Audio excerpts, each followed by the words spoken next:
Hello, and welcome to Brada Tales. Tonight, we're bringing you a selection of eerie stories paired with the soothing sound of rain to help you relax and drift off to sleep. Before diving into the atmosphere of suspense, leave a comment below letting us know where you're watching from and what time it is. If these stories send chills down your spine, don't forget to like, share, and subscribe. Get comfortable, let the fear gradually envelop you, and tell us what kind of stories you'd like to hear next time. Settle in, we're about to begin. The Phantom Valley in Virginia. The air was thick with the scent of pine as I stepped off the bus, my boots crunching against the gravel of the narrow dirt road that wound through the valley. Virginia's countryside was far more beautiful than I had imagined, a patchwork of rolling hills and sprawling meadows, the kind of place where the land seemed to hum with the weight of history. I could already feel a certain stillness in the air, as if time here moved slower, more deliberate, a place where the past had never quite let go. I had come for the history, of course. Virginia is littered with battlefields, old colonial homes, and forgotten towns. But it was the stories I had heard during my research, whispers from locals and tantalizing rumors online that truly piqued my curiosity. Some spoke of the Phantom Valley, a stretch of land tucked deep within the hills, where ghostly soldiers were said to walk at night, their faint silhouettes moving silently through the fog. Every year, a few brave souls ventured into the valley to see if the legends were true, but most returned with more questions than answers, muttering about cold winds and the feeling of being watched. I was one of those souls, eager to experience it all firsthand. I had always been fascinated by ghosts, by the way the past seemed to leave echoes behind in places, haunting the present in ways we could barely comprehend. I'd heard the stories of soldiers who had died in battles, their spirits trapped in the land they fought to defend, but I never really believed them. Ghosts were for storytellers, not for real life. But as I stood there, looking out over the valley's misty expanse, I couldn't help but feel a small, unexpected shiver crawl up my spine. The valley was beautiful in a way that felt almost unnatural, like the kind of place where the past might still be alive, hidden beneath layers of soil and time. There was something different about it. Something I couldn't quite put my finger on. I shook my head and dismissed the thought. I was here to explore the land, to see the historical sites, not to chase after old legends. Still, as I set off down the road, heading toward the valley's edge where the fog seemed to linger just a little longer than it should, I couldn't shake the feeling that something was waiting for me here. Something I hadn't come prepared for. The road ahead was quiet, but as I walked further into the valley, I could sense the weight of the place, the kind of weight that only comes with centuries of history buried deep in the earth. By the time I reached the small inn nestled at the valley's entrance, the sun was dipping low, casting long shadows across the land. The building was quaint, a whitewashed structure with faded shutters, the kind of place you might expect to find a handwritten sign that says no Wi-Fi, just history. It was the perfect spot to begin my stay. Inside, the atmosphere was cozy, almost too cozy, as though it had been frozen in time. The air smelled of wood and old leather, with faint traces of cinnamon drifting from a nearby kitchen. I approached the front desk, where a woman in her 60s, with silver hair pulled back into a neat bun, greeted me with a warm smile. Her name, she told me, was Mrs. Delaney. First time in the valley? She asked, her voice gentle but carrying an edge of curiosity. I nodded, setting down my bag on the counter. Yes, just here to explore. I've read a lot about the history of this place. Her eyes twinkled for a moment, but there was something else behind them, something I couldn't quite place. She leaned in a little closer, lowering her voice, as though the walls might be listening. I see. Well, you'll find plenty of history here, for sure, she said, her smile never faltering. But there's also something else. Something you might not find in the brochures. My interest piqued. I leaned forward. What do you mean? She hesitated for a brief moment, looking toward the window where the fading light illuminated the valley's hills. People around here talk about the valley at night. About the soldiers. I raised an eyebrow, unsure whether she was simply indulging in some small-town folklore or if there was something more to it. Soldiers? Mrs. Delaney nodded, her expression growing more serious. Yes, soldiers from the past. Ghosts, if you will. They say, when the fog rolls in at night, you can see them, figures dressed in old uniforms, marching in silence. Some say they're the spirits of men who fought in the Civil War, others think it's even older. The first time I saw them, I was just a girl. My parents told me it was just my imagination. I leaned back, trying to mask my skepticism. And what about now? Do you still see them? She glanced toward the door, as if making sure no one else was listening. Then, in a voice barely above a whisper, she continued, not everyone sees them, you know. But I've heard them. The footsteps. The whispers. Sometimes, you can't help but feel like they're watching you. And when dawn comes, they're gone. Vanished. Just like that. I felt a strange chill, despite the warmth of the room. So, what happens to the people who try to follow them? I asked, half joking, half serious. Mrs. Delaney's face grew darker. Not many try. But the ones who do, well, some don't come back. The ones who do come back, they never speak of what they saw. They say it's not just the soldiers that haunt the valley. It's the land itself, like it's alive with something you can't escape. I laughed uneasily, more out of habit than belief. Sounds like a story from a ghost tour. Is it really that bad? She met my gaze, her eyes hardening for a moment, as if to ensure I took her words seriously. It's not a story, young man. I've seen it myself. The soldiers. They're real. And they're waiting. Be careful in that valley after dark.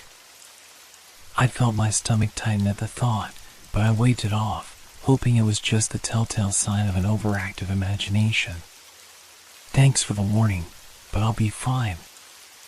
I'm just here to hike and explore. I'm not exactly afraid of a few old legends.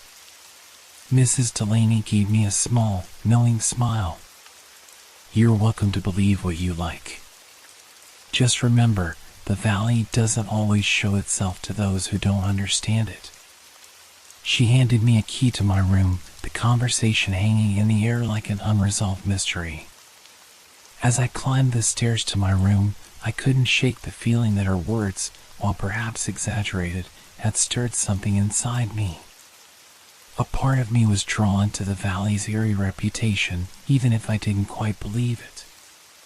But another part of me, the cautious side, wondered if there was more truth to her story than I cared to admit. As the evening crept in and the valley was swallowed by twilight, I found myself standing at the window of my room, staring out at the mist that had begun to gather in the distance. The night was falling quickly, and the air had turned cold, the kind of cold that makes your skin prickle with unease. And somewhere out there, in the fog, I knew the valley was waiting. I couldn't shake the thought, what if Mrs. Delaney was right? That night, as the wind howled outside and the old inn creaked under the weight of the storm, I lay awake in my bed, staring at the ceiling. Mrs. Delaney's words lingered in my mind, like the faint echo of a half-forgotten dream. But the more I thought about it, the more I dismissed her warning as nothing more than local superstition, just a way to spice up the otherwise quiet, rural life here. I have read about the ghosts before coming, of course. Every place with a bloody history has its share of legends. But it wasn't the tales that had drawn me here. It was the land itself. The untouched beauty of the valley, the silence broken only by the rustling of leaves or the distant calls of birds. The history beneath my feet. And, truth be told, the thought of hiking through the valley alone, exploring its depths, felt more thrilling than anything else. The fog outside had thickened, swirling around the trees like tendrils of smoke. It was the kind of weather you would expect in a ghost story, dark, mysterious, and dense enough to make you question what lies just beyond the veil. But I wasn't scared. No. I'd been on more than my fair share of solo hikes, in places far more remote and dangerous than this. What could possibly go wrong in a place like this? I pulled the blanket off and swung my legs out of bed, the chill in the air instantly brushing against my skin. The warmth of the inn felt like a distant memory as I tied my boots, mentally preparing for the day ahead. My backpack sat in the corner of the room, filled with the usual supplies, a water bottle, some snacks, a camera, and a map of the valley. Nothing special. I'd packed for a simple trek, nothing more. The storm outside seemed to pause for a moment as I stepped out the door, the air heavy with the scent of wet earth. The ground was slick with rain, but the mist had parted just enough to reveal the path leading deeper into the valley. As I walked toward the edge of the inn's property, I couldn't help but glance over my shoulder at the darkened building. Mrs. Delaney's warning still hung in the back of my mind, but I brushed it off. Ghosts. Soldiers. Spirits of the past. I'd seen it all before in old towns, in stories told around campfires. There was nothing to fear here. I could hear the distant sound of the river, cutting through the valley like a whispered secret. The trees swayed gently, their limbs reaching out toward me like cold, gnarled fingers. The air was thick with the scent of damp leaves and pine, the kind of fresh wilderness smell that made everything feel alive. Everything but the valley itself. There was something about this place that felt still, even when the wind stirred. I reached the first set of hills, the path narrowing as I ventured further into the heart of the valley. The mist had rolled back in, shrouding the landscape in a soft, gray veil. It was oddly beautiful, like stepping into another time, a world caught between dusk and dawn. I pulled out my camera, snapping a few pictures, but even as the lens clicked, I couldn't shake the feeling that I wasn't alone. It wasn't anything overt, no footsteps behind me, no voices in the distance, but the valley had a way of playing with your senses. The trees seemed to stand a little taller, their shadows stretching longer, and the silence felt too quiet. Almost as though the land itself were waiting for something. I stopped for a moment, taking a deep breath. No. This was ridiculous. I had heard the stories, sure. But stories were just that, stories. Legends passed down through generations, twisted with time. There was nothing to be afraid of. I continued down the path, moving deeper into the valley.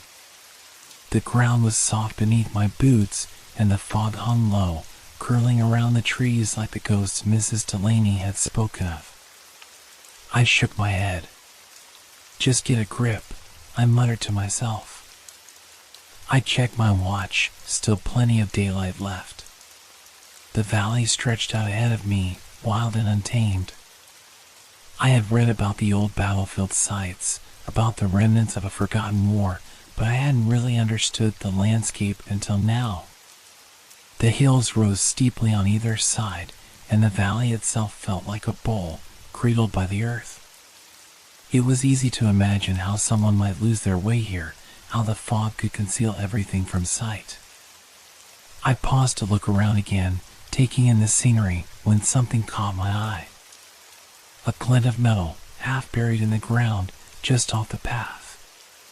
Curiosity piqued, I walked over to investigate, brushing away the damp earth. It was a rusted bayonet, its blade dull and weathered with time. I frowned as I lifted it, turning it over in my hand. What was something like this doing here, so far from any battlefield? My heart quickened. A slight unease crept over me, but I forced it down. It was probably just a relic from someone else's hike, an abandoned prop left behind. Nothing more. I placed the bayonet back in the dirt and continued walking, shaking my head at myself. I wasn't going to let old legends get to me. This was just a quiet, secluded valley, nothing more, nothing less. I was here for the experience, for the history, and I wasn't going to let anything, even a few eerie stories, ruin that. With a small, determined smile, I pressed forward, deeper into the valley, unaware of how much closer I was getting to the heart of its secrets. By the time I reached the far end of the valley, where the path tapered off into dense forest, the sun was beginning its slow descent behind the hills. It cast long, golden streaks through the trees, the fading light filtering through the mist in an almost surreal way, like something out of a painting. The valley, once lively with the hum of nature, had grown quiet. The sound of the river was distant now, barely a murmur. I found a small clearing just off the trail, near a knotted oak tree that seemed old enough to have witnessed the march of time. It was a perfect spot to set up camp, a place where I could enjoy a quiet night, alone with the land. I set to work unpacking my gear, setting up my tent with the practiced movements of someone who had done it 100 times before. The routine was comforting. Tent, sleeping bag, camp stove, lantern, everything in place, ready for the night. But as I looked around, I couldn't shake the feeling that the valley was watching me. The trees were silent now, their leaves barely stirring in the growing evening breeze. The shadows stretched longer, darker. The valley felt still. Too still. I stoked the small fire I'd managed to get going, its orange flames flickering warmly against the growing cold. It was still early, but the temperature had dropped sharply, and the air was beginning to feel damp and heavy. The fog from earlier had returned, curling up from the ground, creeping along the edge of the trees like something alive. The last of the daylight was slipping away quickly, and with it, the comforting sense of normalcy I had felt earlier. The isolation was heavier here than I had expected. Alone in the wilderness, with no one for miles, it felt like the world was holding its breath.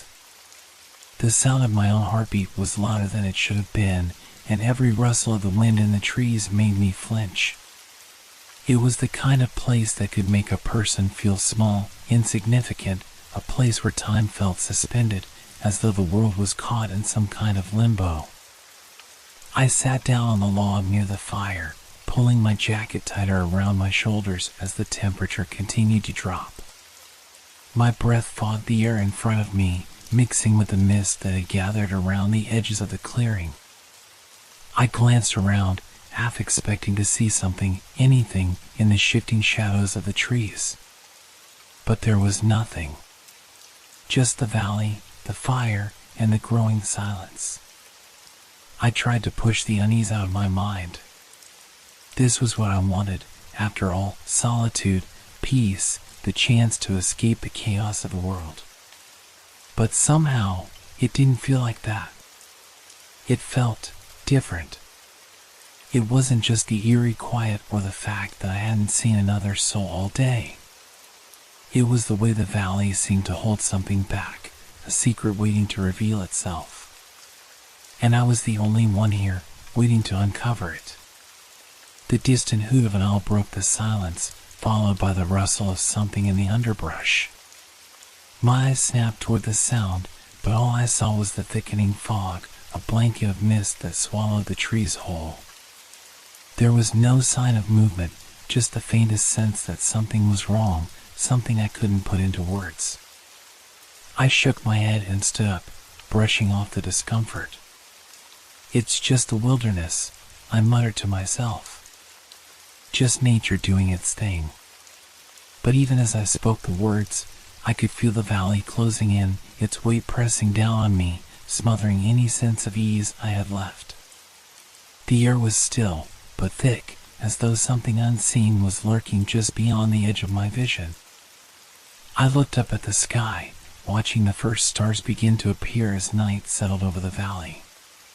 The quiet was complete now, broken only by the crackling of the fire and the occasional whisper of the wind through the trees. Suddenly, a faint sound broke the stillness, footsteps, light but deliberate. A soft thud on the ground, followed by another, then a third. I froze, straining to hear. For a long moment, there was nothing. I thought it was just the wind, the creaking of the trees. But then came the unmistakable sound again, a faint, rhythmic tapping, like boots on dirt. My heart skipped a beat. My mind raced, trying to make sense of what I was hearing. Was it an animal?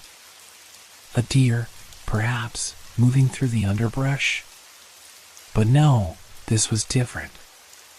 These steps were too deliberate, too purposeful. I stood up abruptly, my eyes scanning the surrounding trees. Nothing.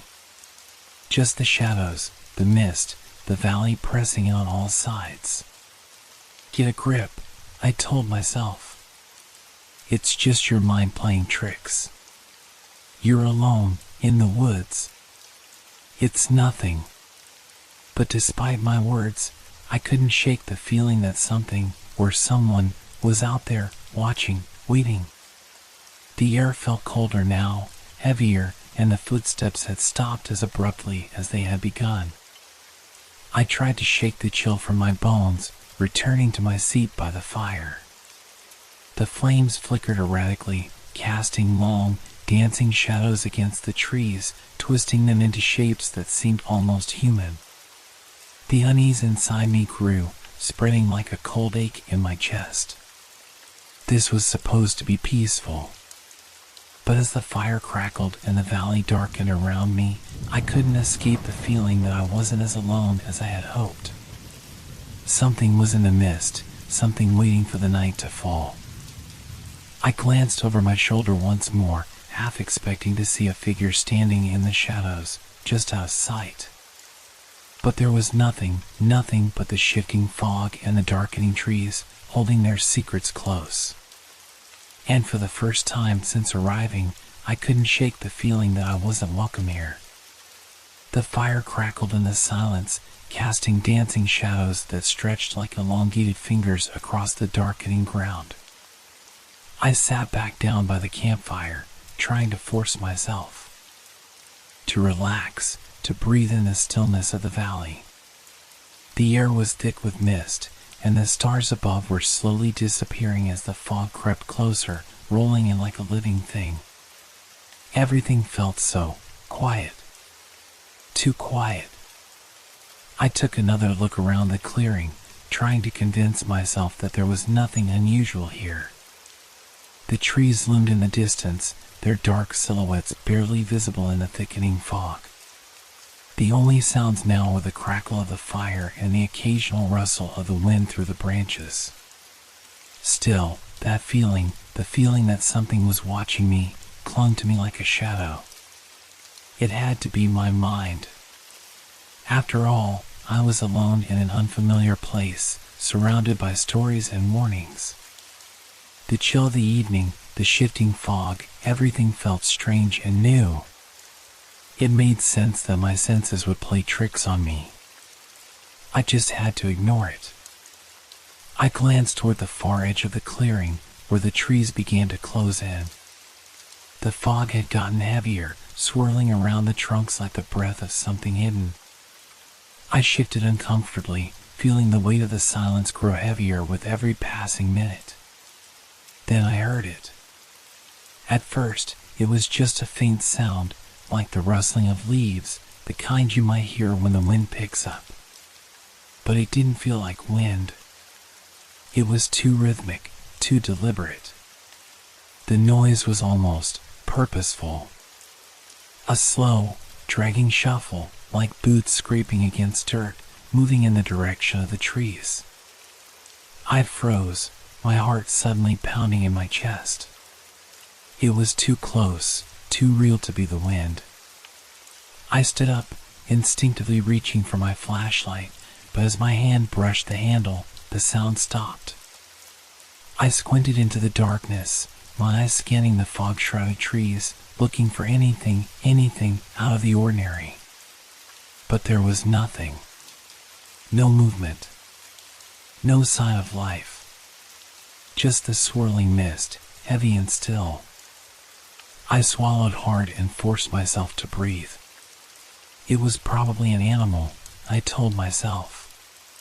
Maybe a deer or a bear, something wandering through the trees, unaware of my presence. After all, the valley was full of wildlife. It wasn't unusual to hear things in the woods at night. But the noise had sounded different. There was something too methodical about it, too human. My stomach twisted uneasily as I took a step back toward the fire. Focus, I muttered under my breath, trying to shake off the rising sense of dread. It's nothing. Just your mind. But even as I said the words, my eyes kept flicking toward the trees, toward the place where the sound had come from. The darkness seemed to swallow everything up, hiding what lay beyond. For a moment, I could almost swear I saw something move in the distance, something tall, dark, and shifting just beyond the mist. A figure, perhaps, or just a trick of the light. I wasn't sure. I blinked, and when I opened my eyes again, it was gone. I tried to convince myself that it was nothing, just a shadow or a trick of the fog. But the unease gnawed at me, a slow, creeping sensation that settled in my chest and refused to let go. The valley felt heavier now, as if the air had thickened with something I couldn't see. Something waiting, watching. I took a deep breath and turned back to the fire, forcing my thoughts to stay grounded. It was probably just a deer. Maybe a hunter in the distance. Maybe the shadows of the trees playing tricks with my eyes. There was no reason to jump to conclusions. No reason to panic. Still, I couldn't shake the sensation that something had been watching me. Something that wasn't human. My eyes darted to the trees once more, and this time, I swore I saw a flash of movement in the shadows. But when I focused, it was gone. I stood there for a long moment, staring into the fog, unsure of what I had seen, or what I thought I had seen. My breath came faster now, cold and shallow, and I could feel the hairs on the back of my neck standing on end. The air around me seemed to thicken with the presence of something unseen. A weight. A pressure. The longer I stood there, the more I felt the valley itself closing in on me, its silence pressing down, suffocating. I didn't know what was happening, but I knew I couldn't stay here much longer. I finally broke the trance and hurried back to the fire, the glow of the flames reassuring and familiar. I sat back down by the fire, trying to steady my breathing, but the unease didn't fade. It only deepened. The noise had stopped, but the feeling remained. The sensation that something was out there, in the mist, hidden in the shadows. Watching. Waiting. I glanced once more toward the edge of the clearing, but whatever it was, whatever I had thought I saw, was gone. The fog had swallowed it up, and the valley was once again consumed by silence. But I couldn't shake the feeling that it was only a matter of time before it returned. I woke before dawn, my eyes snapping open to the faint rustle of the wind and the soft chirp of distant birds. For a moment, I thought it was just the usual grogginess of waking up in an unfamiliar place, but then I remembered the night before. The strange sounds. the shadows and the fog. The weight that had pressed down on me, as though the valley itself had been holding its breath. The fire had long since died out, leaving only a smoldering heap of embers. The air was colder now, and my breath came out in visible puffs as I sat up, rubbing my eyes. The fog had settled thickly around the clearing during the night, a blanket of damp, creeping mist that seemed to curl around everything, swallowing up the world outside my camp. The valley was eerily quiet, almost unnaturally so. No sounds from the river, no rustling of animals in the underbrush. It was as though the entire world had fallen silent, held in a strange stasis. I stood up slowly, feeling the stiff ache in my back from sleeping on the hard ground. The uneasy sensation from the night before still clung to me like a shadow at the edges of my mind. It wasn't fear exactly, more like a quiet, insistent sense that something was wrong. That something was waiting, just out of sight, just beyond the veil of the mist. I looked around, trying to force myself to ignore the unease. The trees stood silent and still, their branches heavy with fog. The clearing, once so open, now felt enclosed, like the walls of a room closing in around me. I glanced up at the sky, still dark, with only the faintest hints of light on the horizon. Dawn hadn't quite arrived yet, but it was coming, bringing with it the promise of a new day. I tried to push the strange feelings aside and focused on the task at hand. I needed to pack up camp, get moving. The valley was beautiful in its own right, if I could get over the strange tension that had settled over me. Maybe I had just let my mind wander too much the night before. The isolation. The stories. The dark, fog-shrouded woods. It was easy for a mind to play tricks when it had nothing else to focus on. But as I began to gather my gear, I couldn't shake the feeling that something had changed overnight. The world around me felt off. The air was too thick, the silence too profound, as if the valley itself was holding a secret, one that had yet to reveal itself. I heard nothing, no rustling leaves, no distant call of birds, not even the hum of insects. In fact, there was a lack of sound that felt unnatural. It wasn't just quiet, it was dead quiet. I paused for a moment, looking around again. The fog was thicker now, obscuring everything past a few feet in front of me. It was hard to gauge any sense of distance, the landscape fading into a blurred, gray nothingness. It felt like the valley had swallowed everything, the path, the hills, the trees, leaving me alone in a strange, liminal space between what was real and what might have been conjured in my own mind. I shook my head, trying to push the thoughts away. I needed to focus on something solid. I needed to keep moving, keep myself busy. If I didn't, I was afraid the silence would swallow me whole. The sound of my boots crunching on the wet ground was the only noise I could hear now, and it felt too loud, too intrusive against the backdrop of the oppressive quiet. The fire had long burned out, leaving only the faint scent of smoke in the air. I packed up my gear in a daze, but as I worked, I kept glancing over my shoulder, half expecting to see something watching me from the trees. It was ridiculous. The stories, the rumors, they were just that. Stories. Legends.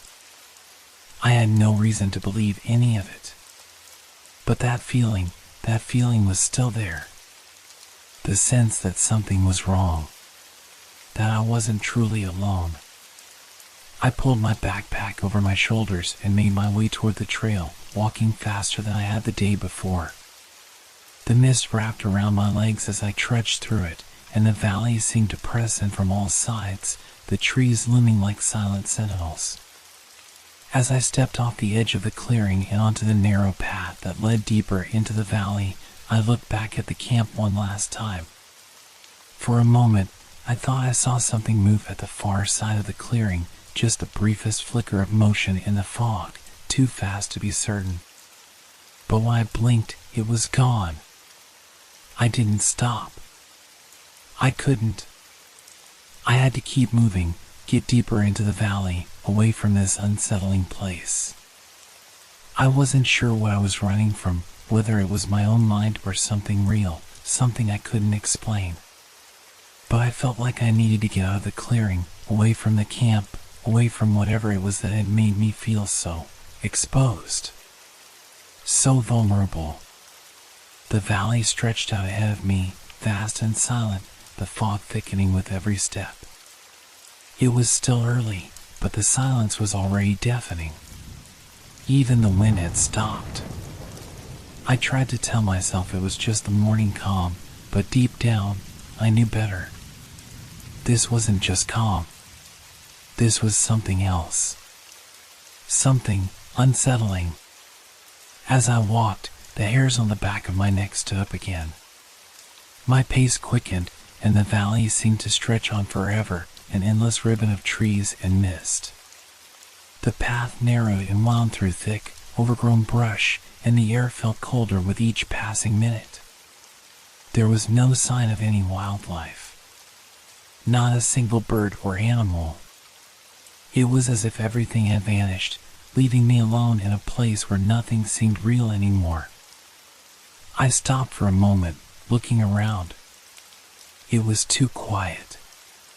Too quiet. And then, somewhere in the distance, I heard it again, a soft, rhythmic sound. Just like the night before. The unmistakable scrape of boots on the earth, moving through the mist. I froze. This time, I wasn't imagining it. The sound was real. It was coming from somewhere ahead of me, just beyond the veil of fog. My heart thudded in my chest, and I couldn't help but take a step back, my breath quickening. The quiet of the valley felt too heavy now, too thick. And I was sure, more than ever, that I wasn't alone. The mist clung to my clothes as I pushed deeper into the valley, my footsteps muffled by the thick blanket of fog that seemed to have settled permanently over the land. I didn't know why I felt so compelled to keep going, but the sense of unease that had been nagging at me since the night before was becoming unbearable. I had to find something, anything, to explain what I was feeling. The path twisted through dense underbrush and ancient trees, their bark gnarled and weathered by time. With every step, I felt as though the valley was closing in around me, its vastness shrinking to something smaller, more suffocating. The silence was suffocating, broken only by the occasional snap of a twig underfoot or the faint rustling of leaves high in the trees. But even those sounds felt wrong, unnatural. I had been walking for what seemed like hours, but it was hard to tell with the fog distorting everything. The valley stretched on endlessly, the landscape hidden behind a veil of gray. And then, I saw it. At first, it looked like an old stone marker, half buried in the earth.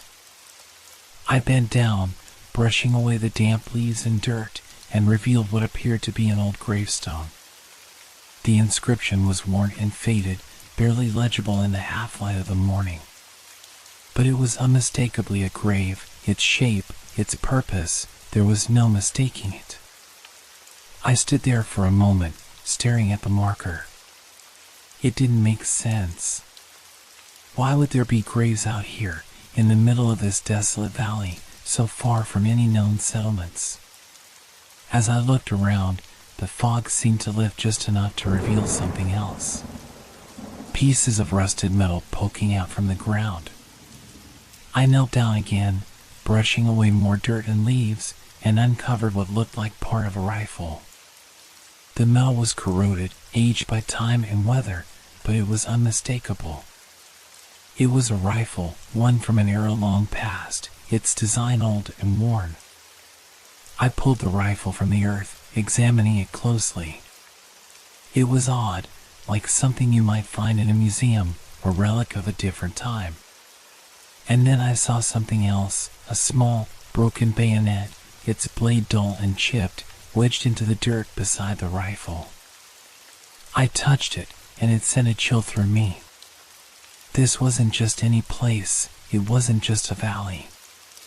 This was something more. The remnants of a battle, long forgotten, lost to history. But how had they ended up here, in the middle of nowhere? I stood up and turned in a slow circle, scanning the area. More pieces began to emerge from the fog, half-buried relics scattered across the ground, shattered canteens, broken buttons, torn fabric, and the remnants of uniforms. Faint outlines of trenches, once dug deep into the earth but now almost erased by time, stretched out before me, lost in the haze of mist. It hit me all at once, a cold realization. This valley had been the site of something terrible. The artifacts weren't just remnants of a battle, they were the remnants of a war. A war that had come and gone, but had left something behind. A lingering presence. An imprint. The hairs on the back of my neck stood up. I had heard the stories, of course, the legends of ghostly soldiers roaming the valley at night, the apparitions of men who had died on some forgotten battlefield. But standing here, in the middle of it all, the pieces clicking together in my mind, it felt different. It didn't feel like a story anymore. It felt like a warning. I took a hesitant step forward, my eyes scanning the mist-shrouded ground. More objects, more signs of a past that refused to be buried, emerged from the earth. I stepped carefully over the uneven terrain, my mind racing. If this had been a battlefield, it had been one of great significance. But why had it been forgotten? Why were these remnants left in a place so isolated, so far from history books and museums? I bent down to pick up a rusted belt buckle, its edges worn but its design still recognizable. It was a Confederate buckle, I realized, recognizing the familiar insignia. I turned it over in my hand, a sinking feeling settling in my stomach. This was a Confederate soldier's, this was Civil War territory. Suddenly, the realization hit me like a wave. The Valley of the Shenandoah. The site of countless skirmishes, the place where soldiers had fought and died, where families had lost everything. And here I was, standing in the remnants of that history, a history that had long since been swept away, forgotten by time.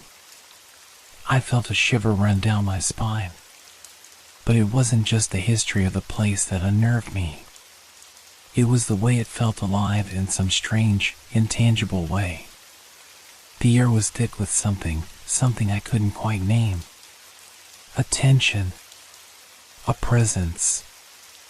I could almost hear the faint echo of gunfire, the cries of men long dead, carried on the breeze. The deeper I went into the valley, the more I felt like I was intruding. Like I wasn't meant to be here. I turned around, ready to head back toward the path, but something stopped me. A flash of movement, just a flicker at the edge of my vision. I froze, my heart skipping a beat. I stared into the fog, but there was nothing there, nothing but the mist swirling in the trees. But I couldn't shake the feeling that something, or someone, was watching me. I took another step back, my breath quickening. The valley had never felt so still, so silent. The pieces of history were scattered all around me, as though the valley itself had become a graveyard, a forgotten memorial to the men who had once fought here. And whatever had happened on these battlefields wasn't finished yet. It had left its mark, and it was waiting for something. For me? For the next curious soul to wander into its depths. I wasn't sure, but I knew, deep down, that I needed to leave. Quickly. As I turned back toward the trail, I heard the faintest sound, a soft, distant whisper. It wasn't the wind. It wasn't the trees. It was something else. Something human. A voice? I couldn't tell. But the unease that had settled over me earlier now seemed like a distant memory, replaced by something darker. Something far more real. I began walking faster, the fog closing in around me again, thick and unrelenting. Each step I took, the valley seemed to tighten its grip. I couldn't outrun the feeling of being followed, watched, by eyes that had been dead for over 100 years. I had uncovered something. But now, I wasn't sure I wanted to know what else the valley was hiding.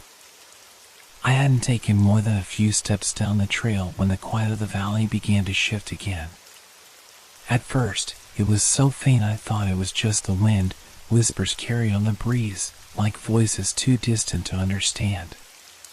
But the longer I listened, the clearer it became. There were no winds. No rustling leaves. No sounds of animals or birds. Just that whisper, and then, faint but unmistakable, the rhythmic sound of footsteps. I stopped dead in my tracks. The footsteps were coming from behind me, far off in the distance, but getting louder, clearer with each passing second. A slow, dragging step. A shuffle on the ground. They weren't hurried, but they were purposeful, as though someone, or something, was walking steadily toward me. I turned quickly, instinctively scanning the fog-heavy trail behind me, but there was nothing. Only mist, rolling and swirling, folding itself into every crevice of the valley. The trees seemed to close in, their dark limbs stretching upward like skeletal arms, their trunks swallowed by the low-lying fog. No movement. No figures. The footsteps kept coming. Step. Drag. Step. Drag. I couldn't help but take a few cautious steps back, my heart thudding harder now in my chest. I tried to listen for any other sounds, any clue that might explain what was happening. But all I heard was that same rhythmic shuffle, getting closer, and the blood pounding in my ears. There was no wind, no birds, just the sound of heavy boots dragging through the earth. It had to be an animal, I told myself. Maybe a deer dragging its hoof, or a bear stumbling through the underbrush. But no animal moved like this. No creature made this kind of sound. And besides, there were no signs of tracks in the damp earth, no crushed leaves or broken branches. Just a vast emptiness beneath the trees. I turned again, hoping to find a sign of life. But the valley was as still as death itself. The trail stretched out before me, but it was as though it led nowhere, an endless path swallowed by the fog, consuming anything that dared walk it. Still, the footsteps came. Then, a sound I hadn't been expecting, a soft murmur. It was faint, too distant to make out, but it carried on the air like a whisper in my ear. I stiffened, my body freezing as the voice seemed to drift on the wind, indistinguishable from the rustling of leaves at first. But then it came again, clearer this time. Move along, move along. The words, though nearly lost to the mist, were unmistakable. A whisper, no, a voice, warning me. Or maybe guiding me. I couldn't tell. I took a step forward, my legs moving of their own accord, but my mind was screaming for me to stop. I felt my chest tighten, the sense of dread returning, suffocating me. I didn't want to move, but the path ahead seemed more and more like a prison, the fog a barrier that threatened to swallow me whole if I didn't keep going. The whispers continued, clearer now, closer, move along. The voice seemed to circle around me, taunting me, pushing me deeper into the fog. It didn't feel like a voice carried by the wind, it felt like it was coming from somewhere nearby, hidden in the mist. The footsteps continued as well, heavy, deliberate, as if someone was slowly closing the distance between us. I whipped my head around, my heart racing, but I still saw nothing. The fog, the silence, the valley felt wrong. More than just abandoned, more than just forgotten. It felt alive, alive with something that was watching, waiting for me to acknowledge its presence. "Hello?" I called out, my voice sounding weak and small against the emptiness. My breath caught in my throat as I listened, the world around me holding its breath. The footsteps stopped. For a moment, everything was still, too still. The silence stretched on, unbearable, like the moment before a storm. I strained my ears, trying to catch any other sound, any clue as to what was happening. The whispers had died down, and the footsteps had ceased, leaving only that oppressive, suffocating quiet. Then I heard it again, but this time it wasn't a shuffle. It was something else, something closer. It was the sound of boots, dragging along the earth, but this time it was right behind me. I spun around, my heart in my throat, but I still saw nothing. The path behind me remained empty, a fog-choked corridor stretching endlessly into the distance. Yet the presence, it was unmistakable, hovered just out of sight, like a shadow playing tricks on the edges of my vision.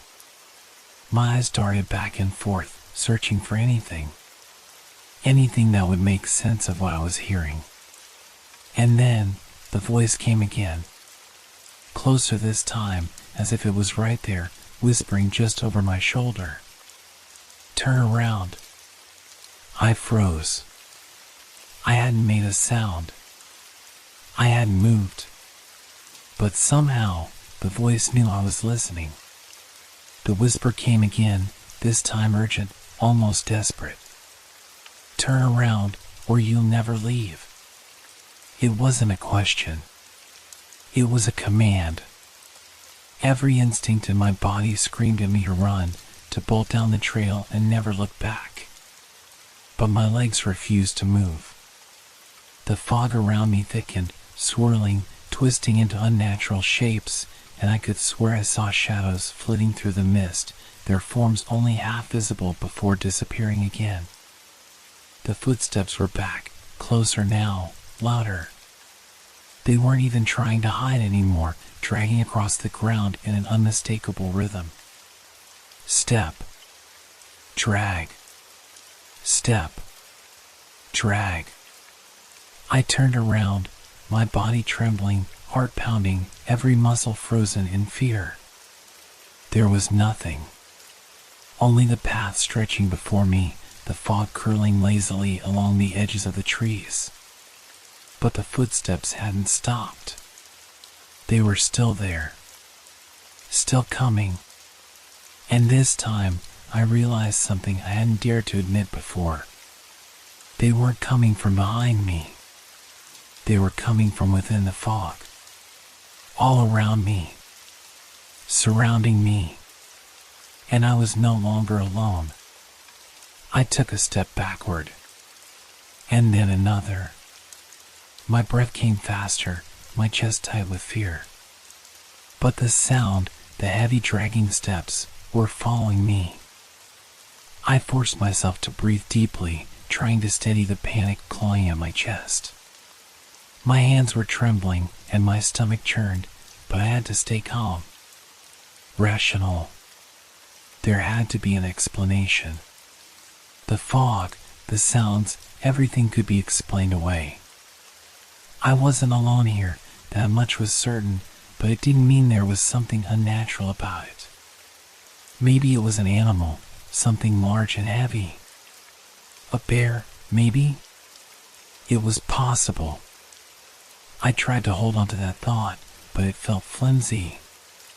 A bear wouldn't walk in such an eerie, rhythmic pattern, and it wouldn't drag its feet so deliberately, step by step, as though it were measuring the distance. No. I couldn't lie to myself anymore. Whatever was out here was no animal. The footsteps had stopped again, but the feeling of being watched hadn't faded. If anything, it had grown stronger. The air felt heavier now, thick with something oppressive, something that didn't belong. I glanced over my shoulder, half expecting to see something behind me. But the mist was as thick as ever, wrapping everything in its cold, clammy embrace. My heart pounded in my chest as I stood there in the silence, trying to convince myself that it was just my nerves, that I was imagining things.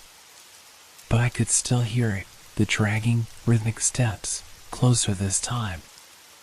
Almost in time with my own breath, slow and deliberate. I could feel them in my bones, vibrating in the ground beneath me. Step. Drag. Step. Drag. It wasn't an animal. It was footsteps. Human, or something pretending to be. I wanted to turn around. I wanted to run. But something in the pit of my stomach held me in place, as if the valley itself were drawing me deeper, urging me to stay. I glanced at my watch, 9 o'clock. It was still early, but the fog felt like it had swallowed the entire day. Time was slipping away, each second feeling like it was stretched out, distorted, as though the valley existed outside of normal reality.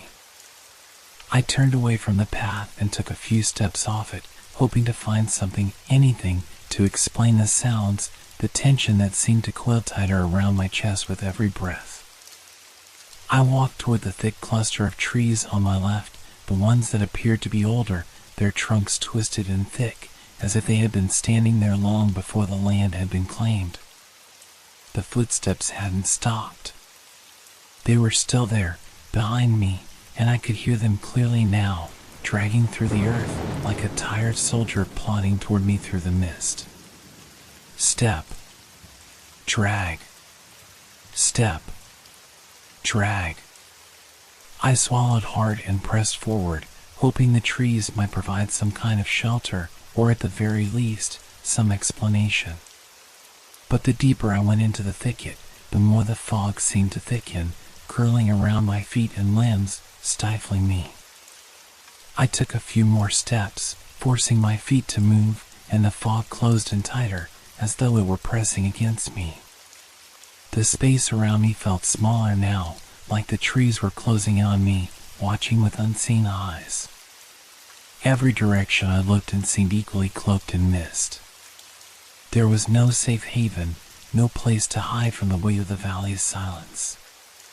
And the footsteps, they hadn't stopped. If anything, they had grown more distinct, more human, more deliberate. Step. Drag. Step. Drag. I stopped again, my breath catching in my throat. I could feel the footsteps behind me now, closer than they'd ever been before. Whoever, or whatever, was walking out there was moving in perfect synchronization with my own movements. Step. Drag. Step. Drag. It wasn't just an echo anymore. It was a presence. The air had thickened, pressing against my skin, heavy with the sound of boots dragging through the dirt, unmistakably behind me. I tried to steady my breathing, clenching my fists to keep my hands from shaking. I had to keep moving. I had to keep rationalizing. There had to be something logical here, some reason for all of this. Maybe it was just the isolation playing tricks on me. Maybe my mind was creating patterns, sounds, and sensations where none existed. But the footsteps, they weren't stopping. They were moving with me. In time with me. It was as if I wasn't alone on the path. Someone, something, was walking alongside me. And it was getting closer. Step. Drag. Step. Drag. I spun around, my heart leaping into my throat, but again, I saw nothing. The mist swirled as though the valley itself was playing a trick on my eyes, wrapping the world in a thick, shifting veil. I could hear the footsteps now, too close, too distinct. They were no longer distant. They were here. They were right behind me. I stumbled back, my foot catching on an exposed root, and I almost fell. As I caught myself, I heard a new sound, a soft whisper, barely audible but clear in the silence. Turn around. The voice. It was back. Turn around. See us. My breath caught in my throat. The voice wasn't like the whispers from before. It wasn't a distant, intangible murmur. It was closer. More solid. It was coming from the fog. From the trees. From the very earth beneath my feet. I stood frozen, the fog swirling in tight circles around my feet. My heart raced, my body trembling, and I realized something. I wasn't imagining it. I wasn't hearing things. I had been hearing it, the dragging steps, the whispers. It wasn't just the valley playing tricks on me. There was something here. Something that had been here for a long time. The air grew colder, sharp with a sudden bite. The mist thickened, and in the sudden chill, I thought I saw something move in the fog, just a flicker. A shape. But as soon as I focused on it, it was gone. And then, there was no denying it. The footsteps were right behind me. I could feel them now, so close that I almost swore I could hear the rasp of breath in the fog, as if someone was standing inches from my back, breathing slow and steady. And I realized, with a sickening feeling that crawled up my spine, that I was being followed. Step. Drag. Step. Drag. I couldn't run. I couldn't even breathe. The footsteps weren't just shadows. They were real. And they were closing in on me. Stop, I whispered, more to myself than to anything in the mist, my voice trembling. Please. But the footsteps didn't stop. And the whispers in the fog? They grew louder. Turn around, see us. I didn't want to. I couldn't. But it felt like I had no choice. My feet moved of their own accord, my head slowly turning, as if the valley itself was pulling me toward it. And then, I saw them. A figure in the mist. A soldier. A ghost.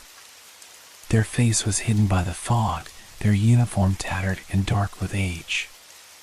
But I knew what I was seeing. I knew it in my bones.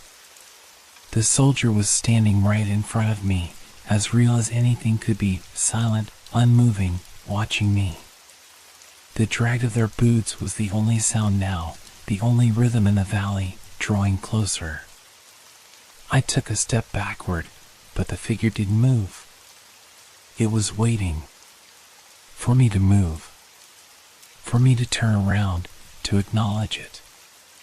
The mist was closing in on me now, suffocating, thick with something ancient, something that had never left this place. And the footsteps kept coming.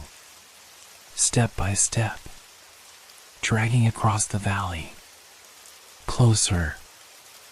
I was frozen. The mist had thickened so much around me that the world felt as if it had shrunk down to nothing but fog and the weight of something invisible watching me. My feet felt heavy, like lead, unable to move or escape. I kept my eyes trained on the figure ahead of me, but the more I tried to focus on it, the more it seemed to blur into the mist. It wasn't a trick of the fog, I was sure of that. I wasn't imagining it. There, just beyond the trees, barely visible at first, a soldier walked. Slowly. With the same deliberate, dragging pace I had heard behind me moments before. I could see the silhouette of the figure now, a man, or perhaps something like a man, dressed in tattered uniform, his form partially obscured by the shifting fog. His steps were so quiet at first, they were almost swallowed by the mist, but as I watched, they became clearer. Each step was dragged behind him, the sound unmistakable. Step. Drag. Step. Drag. The figure didn't glance at me. Didn't seem to notice I was even there. He moved with purpose, one foot dragging slightly behind the other, his gait uneven but steady. I couldn't see his face, but the air around him seemed to pulse with something ancient, as though his presence was not just haunting the valley, but anchored to it, like an old scar on the land that would never heal. I instinctively took a step forward, my breath catching as I realized I was about to see it. The thing I had feared, yet could not turn away from. The soldier walked closer, his boots making that soft, distinct step drag as he trudged through the fog. His uniform, if that's what it was, looked like it had been worn for decades. Maybe longer. The fabric was dark, torn in places, as though ravaged by time and battle. His form was skeletal, though not entirely. He still had shape, still had definition. But there was something off about him, something unnatural that sent a chill crawling up my spine. I couldn't speak. My voice was caught in my throat, strangled by the weight of the moment. I took another step forward, my heart hammering in my chest, but still, the soldier didn't acknowledge me. He just kept walking, no urgency, no haste, only the steady drag of his feet. Step. Drag. Step. Drag. Closer. Closer. And then, I realized. The mist, it wasn't just surrounding me. It was moving with him. The figure was being swallowed by it, like he was part of it. Like the fog had a life of its own, wrapping around him, pulling him into the valley, keeping him bound here. Bound to the fog. Bound to this place. Suddenly, everything around me went eerily quiet. The fog was thick, and the soldier was so close now, I could almost reach out and touch him. My heart skipped a beat. He was right there. Right in front of me. And then, in one fluid motion, the soldier stopped. He turned his head just slightly so that I could see the outline of his face, pale, gaunt, his eyes empty. No pupils. No expression. Just an endless, hollow gaze, as though he had been staring into eternity itself, lost to whatever had claimed him. The air around us seemed to freeze, and for a moment I thought I heard his voice, faint, almost a whisper in the thick fog. Leave, now! I opened my mouth to respond, but no words came. I wanted to move, to run, but my legs felt like they were made of stone. I was trapped in place, held by his gaze, by the weight of the fog that seemed to press on my very soul. And then, just like that, he turned away.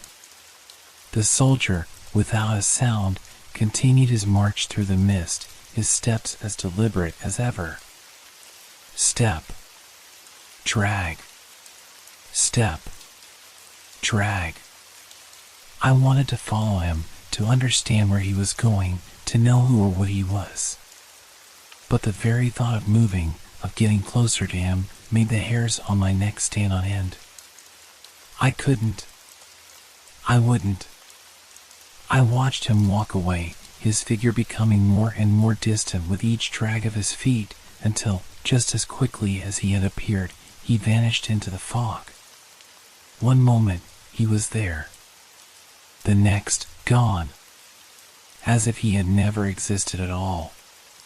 The mist closed behind him, and the air seemed to exhale in relief. For a long moment, I stood there, my breath shallow, my mind racing, trying to make sense of what I had just witnessed. Was it real? Had I really seen a ghost, a soldier doomed to wander the valley forever? Or had my mind simply cracked under the weight of the isolation, the fog, the creeping sense of dread that had been gnawing at me since I first set foot in this place? But as I stood there, lost in thought, a feeling swept over me, cold, unnatural, like the breath of something ancient, something that had never left this valley. I glanced up. The sky was darkening, the night pressing in from all sides, but I noticed something. The air was beginning to change. A faint light began to appear through the fog, pale and cold, as if the valley itself were waking up to the dawn. The soldier, he was gone. But his presence lingered, like a shadow, stretching across the valley. The footsteps had stopped, but I could still hear the faint echo of them in my mind. And then, as if on cue, the fog began to lift, curling away from the ground, leaving the valley exposed to the breaking dawn.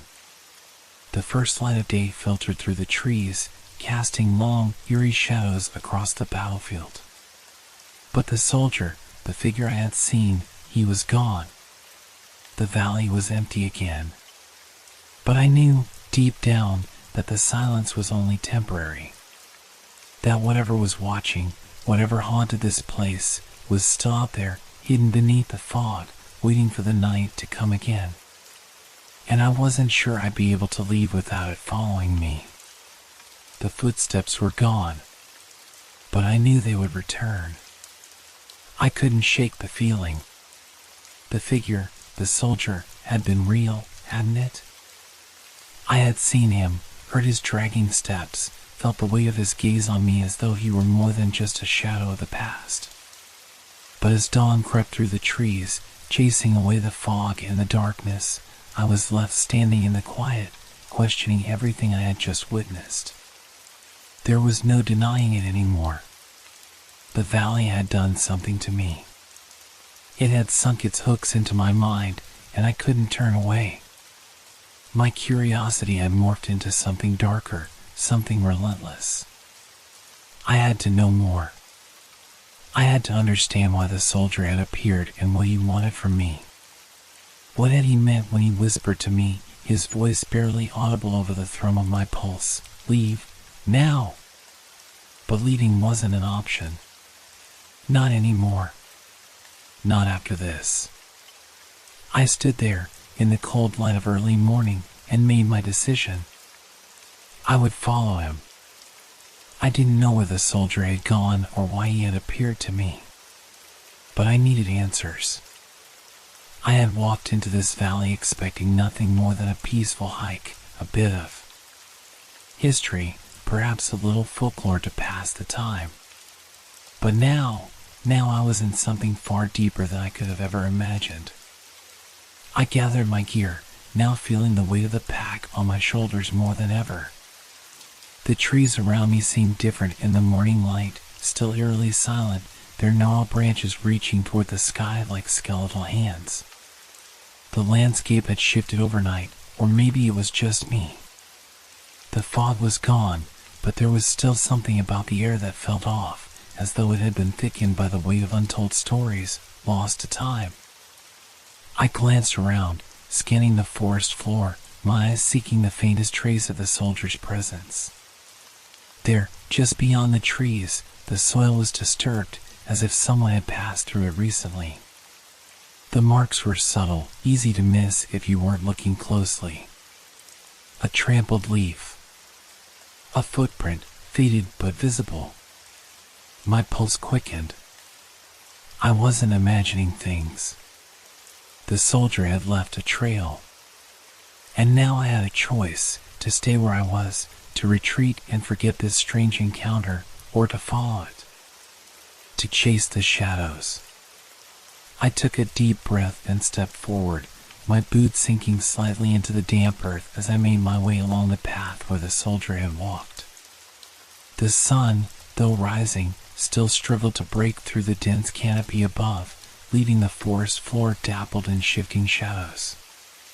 The atmosphere remained thick, oppressive, as though the trees themselves were watching me. I moved carefully, step by step, my every sense heightened. The silence in the valley was suffocating. No birds, no rustling leaves. It was as though the world had pressed pause, holding its breath while I ventured deeper into the unknown. The sounds of my footsteps seemed too loud, too real in the stillness.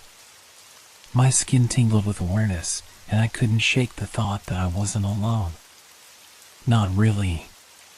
The further I walked, the more I began to see signs of the soldier's passage. A broken twig, an imprint in the soil. But no sign of him. No flicker of motion through the trees.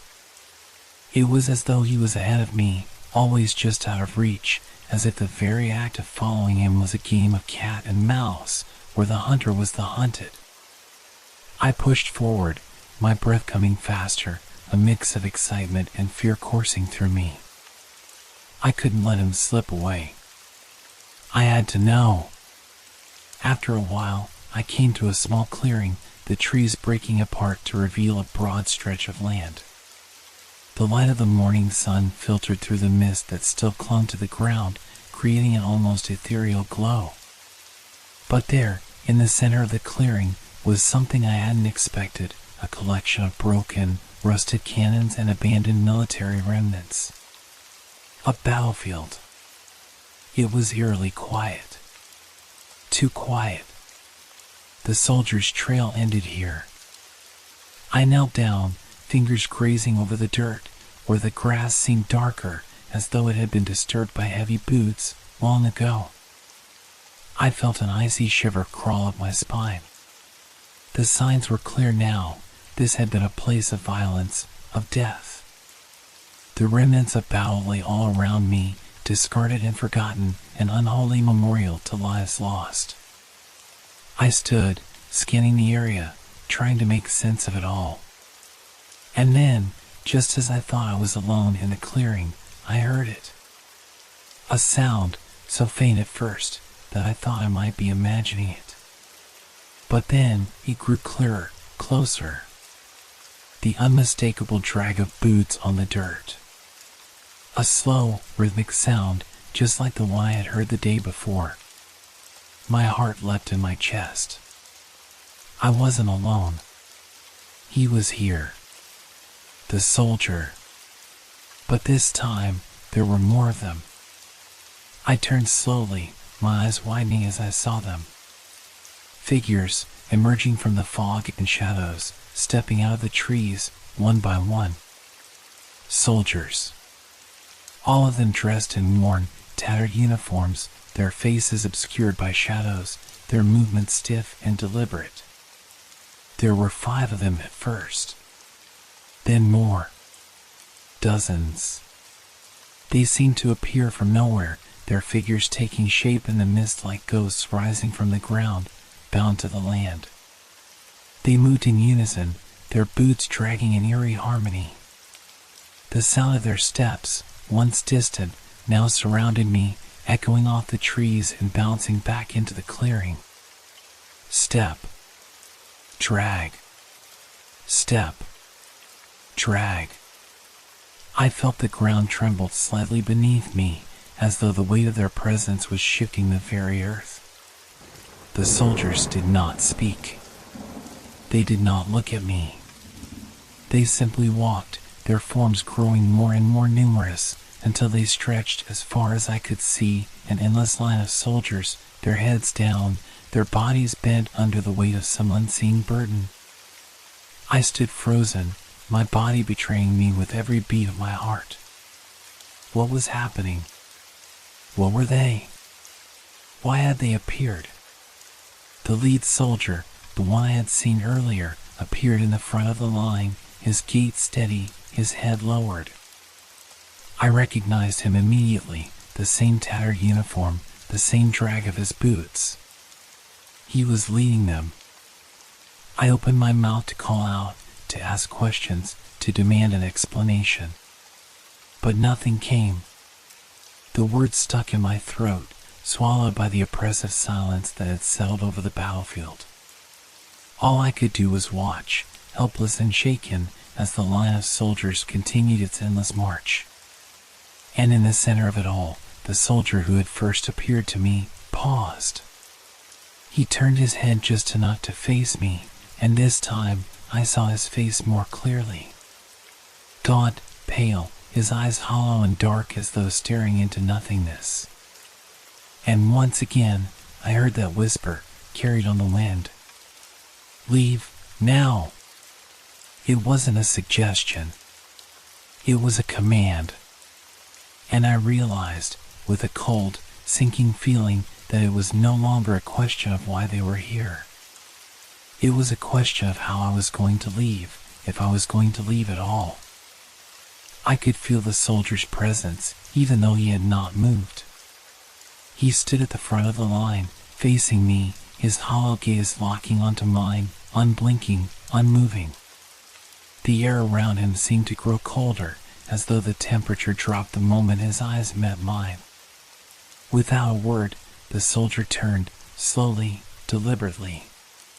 His boots dragged on the ground once more, the soft sound of each step sending a ripple through the stillness of the valley.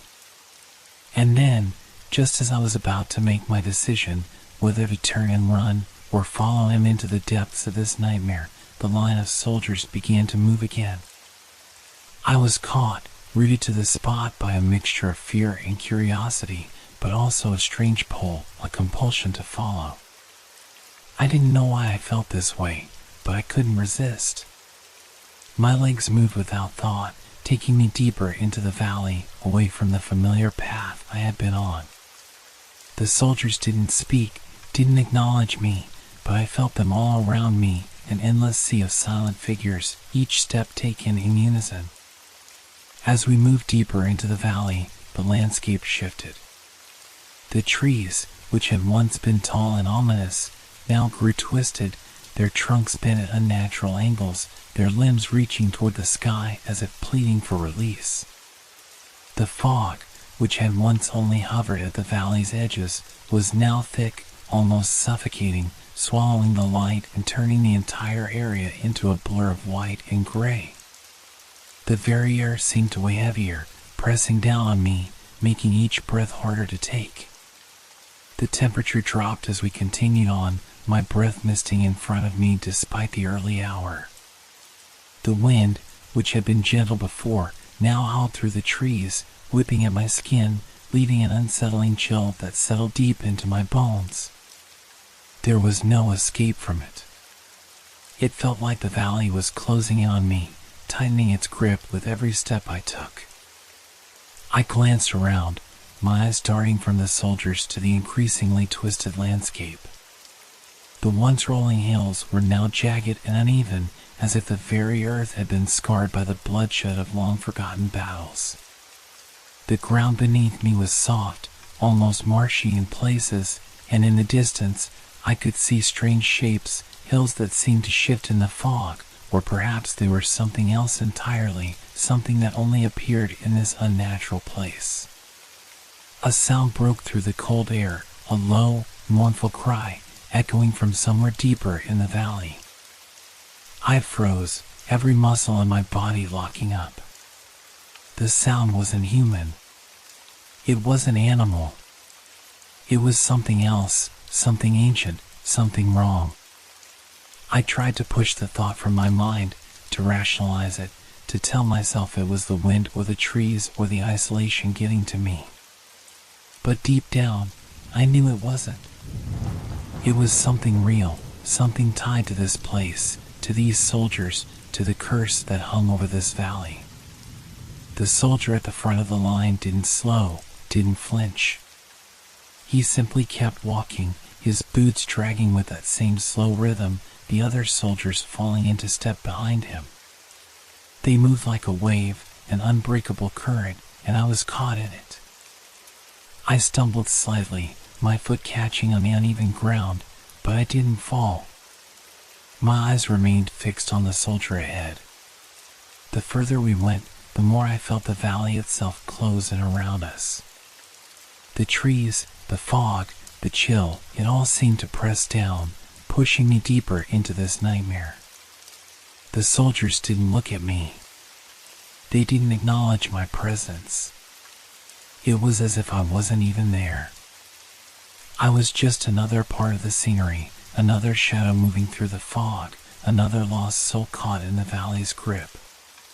The ground beneath my feet became softer still, and I had to take more careful steps to avoid sinking into the earth. The trees had begun to thin out, and before me stretched a vast expanse of barren land. The ground was cracked and broken, and in the distance, I saw what looked like ruins, crumbling stone walls, half buried in dirt, scattered remnants of a long-forgotten settlement. This was a place of death, a place of violence. The battlefield had stretched farther than I had realized. The temperature plummeted again, the cold gnawing at my skin, creeping into my bones. I pulled my jacket tighter around me, but it did little to shield me from the bite of the air. The fog had become so thick now that I could barely see beyond the first few rows of soldiers. The path ahead was obscured by a ghostly mist, but the soldiers continued onward, their footsteps dragging, a haunting procession through the fog and the cold. Every step I took felt heavier, as though I were sinking deeper into the earth itself.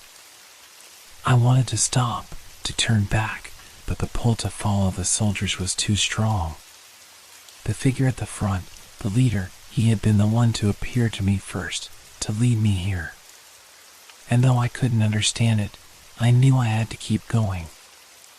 I had to see where this was taking me, where this path would lead. I caught a glimpse of something through the fog, a shadow, moving quickly, just out of sight. It was gone before I could fully make sense of it. But my heart skipped a beat. I wasn't alone. The valley wasn't as empty as it seemed. Something was moving out there, watching, waiting. I quickened my pace, but so did the soldiers. They moved faster now, as though urging me to keep up, as if they knew I couldn't afford to lag behind. My breath came in shallow gasps as I fought to stay with them, but no matter how fast I moved, the fog seemed to swallow the ground beneath my feet, turning everything into a blur. The air felt thick with an unnatural heaviness, and every breath I took was like inhaling ice. Finally, after what felt like an eternity, we reached a clearing. The fog parted for a moment, and I could see something ahead, something that made my blood run cold. There, in the center of the clearing, stood a massive stone monument, weathered by time and battle, its surface covered in strange symbols that seemed to writhe in the mist. The soldiers halted, and I did too, though my feet felt as though they were glued to the earth. The air around the monument pulsed with a cold, malevolent energy. I wasn't sure what I had expected, but this was far worse. I realized with a sudden, sickening clarity, the valley hadn't just been the site of a battle. It had been the site of something far darker, something that had left its mark on the land itself, something that had never truly left. And as I looked at the monument, my heart heavy with dread, I realized that the soldiers weren't just walking through the valley. They were leading me to something that had been waiting for me. And it wasn't just history. It was alive. I couldn't tear my eyes away from the monument. The stone surface shimmered faintly, as if it held secrets older than the land itself. My heart pounded in my chest, and yet a strange calm had settled over me, as though the valley had wrapped itself around my thoughts, clouding my senses. The soldiers stood motionless, their boots planted firmly in the soil, eyes glazed over, as if they were locked in some eternal march, some endless duty they couldn't escape. The fog rolled in, thickening around us, but I didn't care. I was beyond fear. I was beyond reason. The valley, with its endless whispers and its pull, had consumed me entirely. There was no going back. A sound broke the silence, footsteps. But not from the soldiers. These were different, closer. They weren't dragging their feet like the others. They were sharp, precise, quick. I turned, and there, just beyond the monument, I saw him.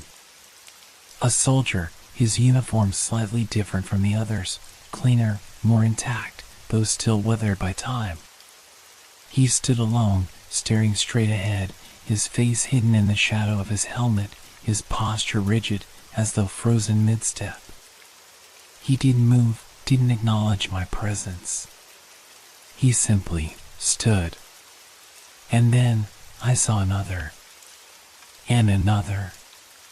Figures emerging from the fog in the distance, their forms fading in and out of view as the mist swallowed them, only to reveal them again with every few steps they took. Each soldier walked with the same eerie precision as the first, as if they were following an invisible line, their eyes fixed on some unseen point. The more I looked, the more I saw. Some were close, their movements so perfectly synchronized that they could have been one body split into several, stepping together in flawless unison. Others were farther off, near the edges of the fog, their figures barely visible, but still present. Each one walked in silence, their faces set in grim, determined expressions, eyes unfocused, as if they were lost to the world around them. I couldn't tear my gaze away. Every movement they made was a step towards something I didn't understand. I knew, deep down, that this wasn't natural. The soldiers were real, not in the way I had once thought. They weren't just memories of men who had died here. They were trapped. Trapped in time. Trapped in the valley. And now they were dragging me into their world. I stumbled backward, my feet unsteady on the soft, uneven ground. The fog was closing in again, thicker this time, as though it had a life of its own, pushing me deeper into the valley with every step. My breath caught in my throat. The soldiers kept walking, their steps slow and deliberate, their bodies shifting and vanishing into the mist, only to reappear moments later, like phantoms slipping through time. They didn't speak. Not a word. No whispers. No commands.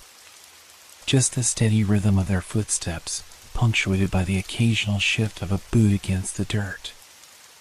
I tried to take a step forward, but my legs felt heavy, as though the very ground beneath me had grown reluctant to let me go. A cold wind picked up, cutting through the fog, and I could hear the soft rustling of the leaves, the creak of trees bending in the wind, but nothing else. Not a bird. Not a whisper of animal life. The world had gone still, as though it had all been abandoned, left to rot in the shadow of these ghosts. I watched the soldier nearest to me. His face was still hidden in the shadow of his helmet, but his movements were so precise, so deliberate. He wasn't alive, he was something else. Something that wasn't bound by the rules of nature. As I stared at him, I felt that same pull. It was as though he was beckoning me, urging me to follow, just like the first one had. Without thinking, I took a step closer, drawn to him by some invisible force. But just as I did, the figure paused.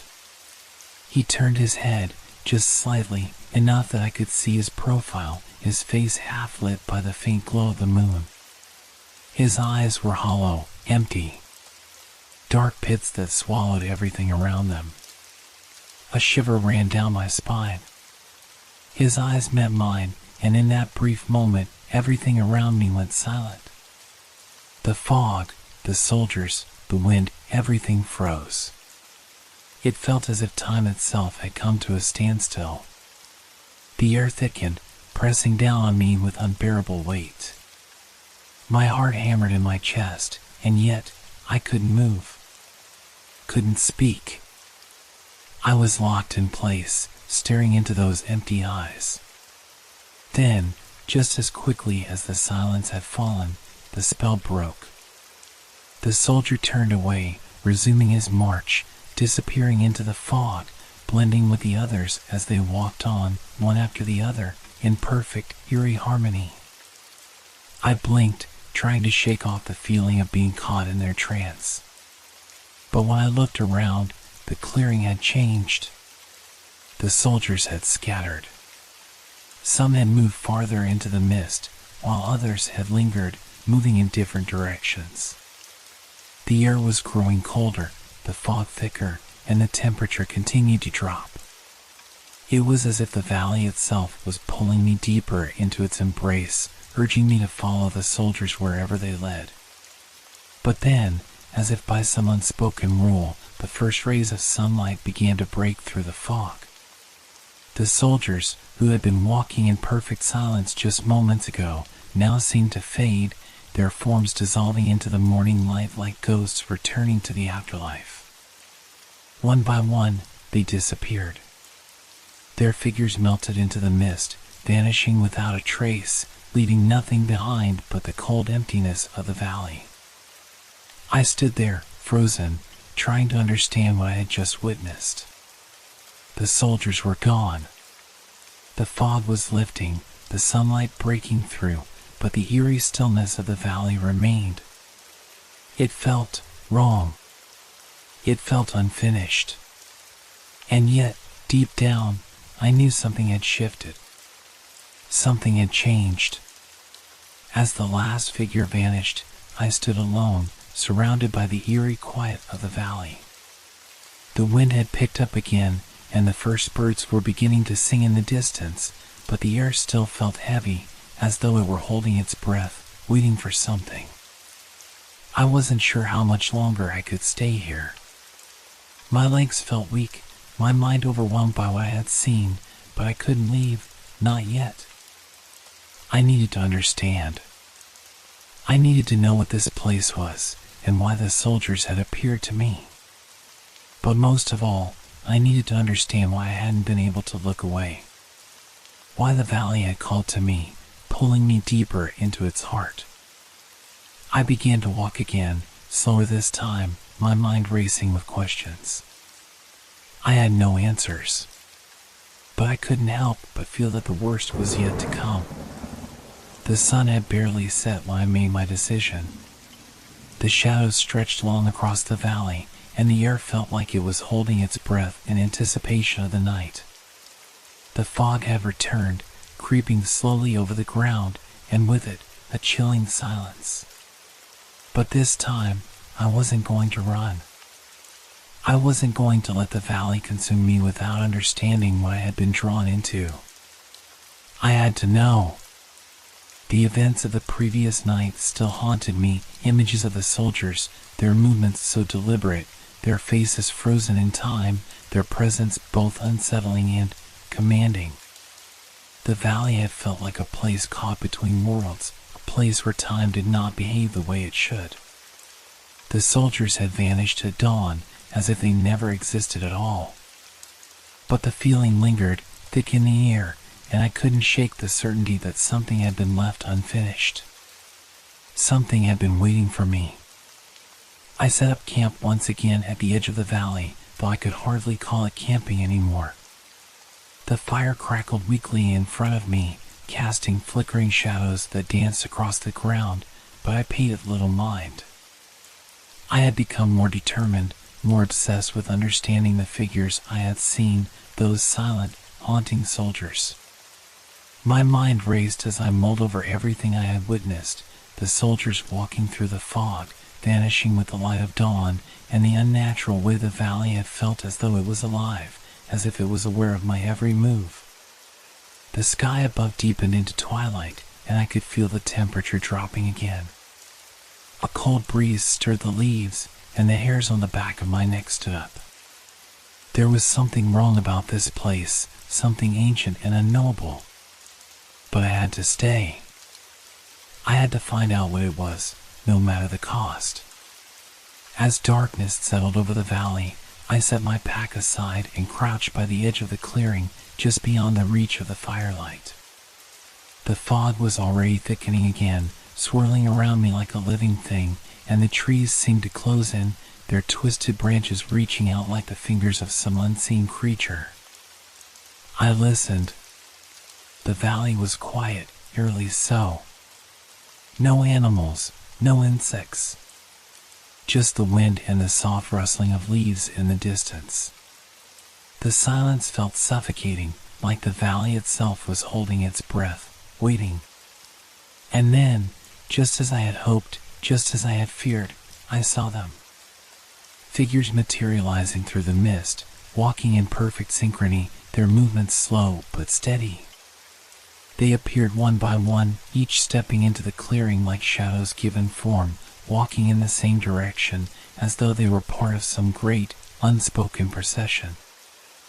I felt a shiver crawl up my spine as I watched them, my heart pounding in my chest. They were the same soldiers, the same silent figures I had seen earlier, dressed in faded uniforms, their faces hidden beneath the shadows of their helmets. The sound of their boots on the soft earth was all I could hear, each step marked with an eerie finality. This time, I didn't move.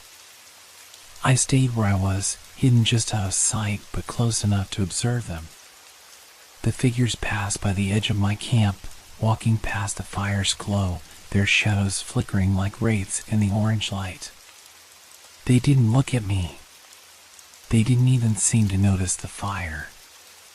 It was as if they were walking through a dream, moving in a trance, bound to some unseen destination. I could see more now. Their faces, well, their helmets, were older, battle-worn, and scarred by time, just as their uniforms were. But it was more than that. It was the absence of life in them. The hollow look in their eyes, if they had any. Their every movement was mechanical, calculated, as though they were bound to this place, bound to this ritual. I leaned in closer, trying to get a better look, my heart racing with both dread and fascination. What were they? Were they truly ghosts, or something else? Were they soldiers who had died here, cursed to walk the earth for eternity? Or were they something older, a manifestation of the valley itself? The questions piled up, but I couldn't focus on them. My mind raced in all directions, but one thought gripped me more than any other. I have to follow them. I have to know where they are going. I barely noticed the time slipping away. The fire burned low, the flames struggling to keep the darkness at bay, but I didn't care. I didn't need light to see anymore. The soldiers were enough, their presence more real than the world around me. I waited for the right moment, when the figures had walked past the camp and the fog had grown so thick that I could barely see the ground beneath my feet.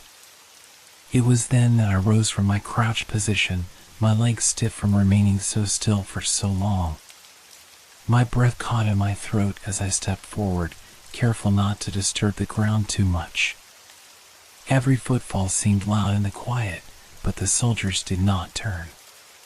They did not stop. They just kept walking, their eyes unseeing. The mist enveloped me as I moved, blurring my surroundings. I felt the temperature drop even further, and I pulled my jacket tighter around me. There was something intensely wrong about all of this, but the urge to follow them, to know what they were, where they were going, overpowered my fear. I walked quietly through the fog, careful to stay just far enough behind so that they wouldn't notice me. I had to get closer. I had to see where they were going, why they were walking this endless path through the valley, night after night. The figures didn't seem to notice my presence at all. They kept walking, marching in the same unbroken rhythm, their boots sinking slightly into the soft earth with each step.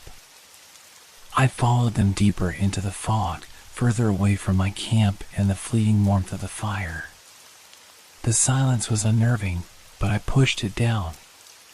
And then, after what felt like hours, they stopped. I froze, my breath catching in my throat. The figures had halted in the middle of a large clearing, one I hadn't seen before. The fog had parted just enough for me to catch a glimpse of the surrounding landscape.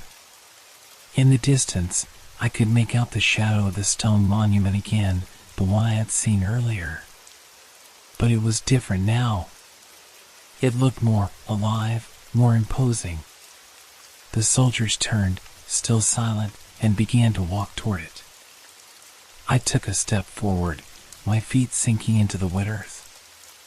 The cold had grown unbearable now, but I didn't stop. I couldn't. I had to know what they were doing, why they had stopped here, what had drawn them to this spot. As I neared the clearing, a sense of dread washed over me. The soldiers had gathered around a monument, forming a loose circle. And then, they did something that made my stomach turn. They all knelt. One by one, the soldiers dropped to their knees, their heads bowed, as if in some kind of ritual, some kind of devotion to the monument. They didn't speak. There was no movement, no gesture. Just a stillness that felt like it had been in place for centuries. I didn't know what to do. I didn't know if I should leave or stay. But something told me that leaving now would be a mistake. I had come too far. I had to know. As I stood there, watching them kneel before the monument, I felt a weight in the air, a heaviness that pressed in on me from all sides. The ground beneath my feet seemed to pulse, as though the valley itself was alive, reacting to the presence of these soldiers, these specters. Something was about to happen. Something terrible. And then, as the last soldier knelt, the first one slowly raised his head. His eyes met mine, and for the first time, I felt seen. But it was too late. The first rays of dawn were breaking over the horizon, and I knew, with a sickening certainty, that the soldiers would disappear again. And this time, I wasn't sure I would be able to leave with them. The world seemed to hold its breath. The cold air had settled into my bones, and every inch of my body screamed at me to turn and run, to flee back to the safety of my camp, where the fire still smoldered weakly in the distance. But I couldn't. Not now. I couldn't tear my eyes away from the soldiers, from their unnerving ritual. They had stopped kneeling and now stood in eerie, silent formation around the monument, their bodies frozen as if awaiting something. And then, one of them moved. The soldier was different from the rest. While the others remained motionless, locked in their trance, this one turned. Slowly. Deliberately. His stiff movements seemed unnatural, as if he were dragging himself against the weight of time itself. My breath hitched as he looked toward me. For a moment, I thought I had imagined it. I thought perhaps the fog had played tricks on my eyes, or my mind had conjured the image out of the vast emptiness that surrounded us. But no! He was looking directly at me. And with that gaze, my heart plummeted into my stomach. The soldier's helmet, once so obscured, now seemed to fade into the fog. His face was a blur. Not the vague outline of a shadow, but something far worse. His features shifted and wavered, as though his face was being obscured by a thick, liquid haze that rippled like smoke. It was as if he had no face at all, or perhaps his face was something beyond comprehension, something that should not be seen by human eyes. I couldn't move. I couldn't breathe. My feet were rooted to the spot as the soldier's eyes, or where his eyes should have been, locked onto mine with a piercing intensity. I had never felt anything like this before. It wasn't fear, not at first. It was something deeper. Something primal. I wanted to scream. To shout for help. To run. But the words caught in my throat, and my legs remained stiff, unable to obey my frantic mind. The soldier took a slow, deliberate step forward. And then another. Each step sounded like thunder in the silence, the echo of his boots scraping across the ground sending tremors through the still air. The fog thickened around me, swirling like a vortex. The air felt denser now, like it was pressing in from all sides, suffocating me with its cold grip. My hands trembled at my sides, and I could feel the sweat on my brow, despite the freezing temperature. My pulse quickened, each beat louder than the last. The soldier's face continued to shift, but the unblinking eyes, or the absence of them, never left me. One more step, then another. He was closing the distance between us. My heart pounded in my chest as I realized there was nowhere to run. No escape. The ground beneath my feet felt unstable, as if the very earth was shifting with every step he took. I tried to speak, to call out, but all that escaped my lips was a strangled whisper, as if the air itself had conspired to steal my voice. The soldier was so close now that I could see the outline of his uniform, tattered and faded, dirt clinging to his boots, the edges of his coat frayed by the ravages of time. His posture was straight, military, yet utterly wrong. The stillness around him felt unnatural, like an animal frozen mid-pounce, its predatory gaze fixed on its prey.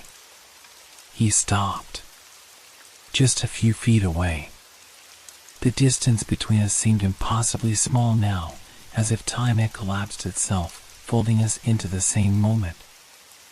I could feel his presence in every fiber of my being, like an invisible force wrapping around me, tightening with every passing second. The fog swirled around us, thickening into an oppressive wall that seemed to shut out the rest of the world. There was no sound, no movement, just the relentless pressure of his gaze. And still, the face that wasn't a face. The blur that warped and shifted before me, an image that didn't belong to this world. I could almost make out something behind the haze. A shape, a shadow, as if his true face was hidden beneath layers of fog, layers of time. But no matter how hard I tried to focus, the face refused to resolve. It stayed distorted, a grotesque mass of shifting light and shadow. It was as if the soldier wasn't supposed to have a face. As if he wasn't supposed to be here at all. The tension in the air was unbearable. It felt like the very fabric of reality was fraying at the edges, about to snap. I could feel it, the edges of my mind buckling under the weight of something ancient and vast. Something that I couldn't comprehend. Something that didn't belong in the world of the living. I wanted to turn away. I wanted to look anywhere else, to escape the nightmare that was unfolding before me. But I couldn't. I was rooted to the spot, my body unwilling, or perhaps unable, to obey my mind's frantic pleas. The soldier's presence loomed larger now, his blurry face shifting faster, like a distortion on a broken television screen, each moment more terrifying than the last. Then, in a movement too fast for me to comprehend, he raised his hand. The gesture was sharp, mechanical, almost inhuman in its precision. My breath caught in my throat as he reached for me. His fingers were long, skeletal, and I could see them twitching, each joint locked in place, moving like an extension of something beyond this world. I wanted to scream, to run, to escape, but the moment he raised his hand, I felt it. The pull. Something tugged at my chest, as if the soldier's motion had sent a wave through the very fabric of time and space. I couldn't breathe. I couldn't think. My vision narrowed, and the fog around me seemed to press closer, suffocating me. And then, just as quickly as it had started, he stopped. His hand froze in midair, just inches from me. The soldier's body tensed, as if held in place by an invisible force, and his gaze, that endless, bottomless gaze, never wavered. The world held still. The air, the fog, the very ground beneath me, all of it seemed to stop moving. As if time itself had come to a halt. The The silence was deafening, the tension unbearable. And then, in one swift motion, he stepped back. His face blurred even further, as though he were being consumed by the mist itself. The fog closed in, swallowing his form, and in the blink of an eye, he was gone. Just like that. The stillness lingered for a moment longer, but it wasn't the same. The fear, the pressure, the suffocating weight of his presence, all of it was gone. The fog began to thin, the air lightening as if it had been released from some terrible weight. I gasped for breath, my chest heaving with panic, but I could no longer see the soldier. No longer hear the sound of his steps or feel the intensity of his gaze. But I knew that what I had just experienced was only the beginning. The valley had marked me. And whatever I had seen, whatever I had felt, was now waiting for me. I could feel it. And I knew, with a sickening certainty, that I would never leave this place the same. Not after what had just happened. I couldn't shake the feeling. It was more than just fear now. It was something worse, something that burrowed into the very marrow of my bones. The cold had come back, but not like the chill of a crisp autumn night. No, this was different. It seeped into my skin, curling beneath my clothing, pressing against my ribs, crawling through the blood in my veins. It wasn't the kind of cold that a jacket could fend off. It was the kind of cold that felt alive. At first, I thought it was just my nerves, the aftermath of what I had seen, the soldier, the distortion of his face, the feeling that something unseen was watching me from the edges of the fog. But the more I tried to ignore it, the worse it got. I couldn't stop trembling. My hands shook uncontrollably as I tried to adjust my pack, fidgeting with the straps, the buckles, anything to keep my mind from spiraling into the horror that had happened just hours before. The memories of the soldier, his unblinking gaze, that chilling face that wasn't a face, haunted me. But it wasn't just the fear of what I had seen. It was the feeling that lingered, that sense that something, someone, was still here, with me. I looked around, but the valley remained as it had been when I woke up. The same fog, the same mist, the same unnerving quiet. Nothing had changed, and yet everything felt different. The air was heavier, thick with the weight of a presence that I couldn't see but felt. All around me. My breath came in short, sharp bursts as I exhaled into the morning mist, watching it curl away from my mouth like smoke. The cold was unbearable now. The temperature had dropped even further, and I could feel it in the tips of my fingers, the soles of my feet, the small of my back. I pulled my jacket tighter around myself, but it didn't help. The cold gnawed at me, its icy tendrils creeping into my bones, making my body ache in ways I couldn't explain. It was as if the valley itself was reaching out, grabbing me with unseen hands, dragging me deeper into its grasp. I clenched my fists, trying to stop the trembling, but it didn't work. My hands were unsteady, unable to find purchase on anything, and my legs felt like they were made of lead, every step slower than the last. It was then that I noticed it. The feeling that I wasn't alone. I tried to tell myself it was just my nerves, but it wasn't just that. It wasn't just paranoia. It was more, something real. Every instinct in my body screamed that I was being watched. The hairs on the back of my neck stood on end, and my spine stiffened. I wasn't sure how long I had been walking, but it didn't matter. The presence was there, thick in the air, pressing in from all sides. I stopped in my tracks.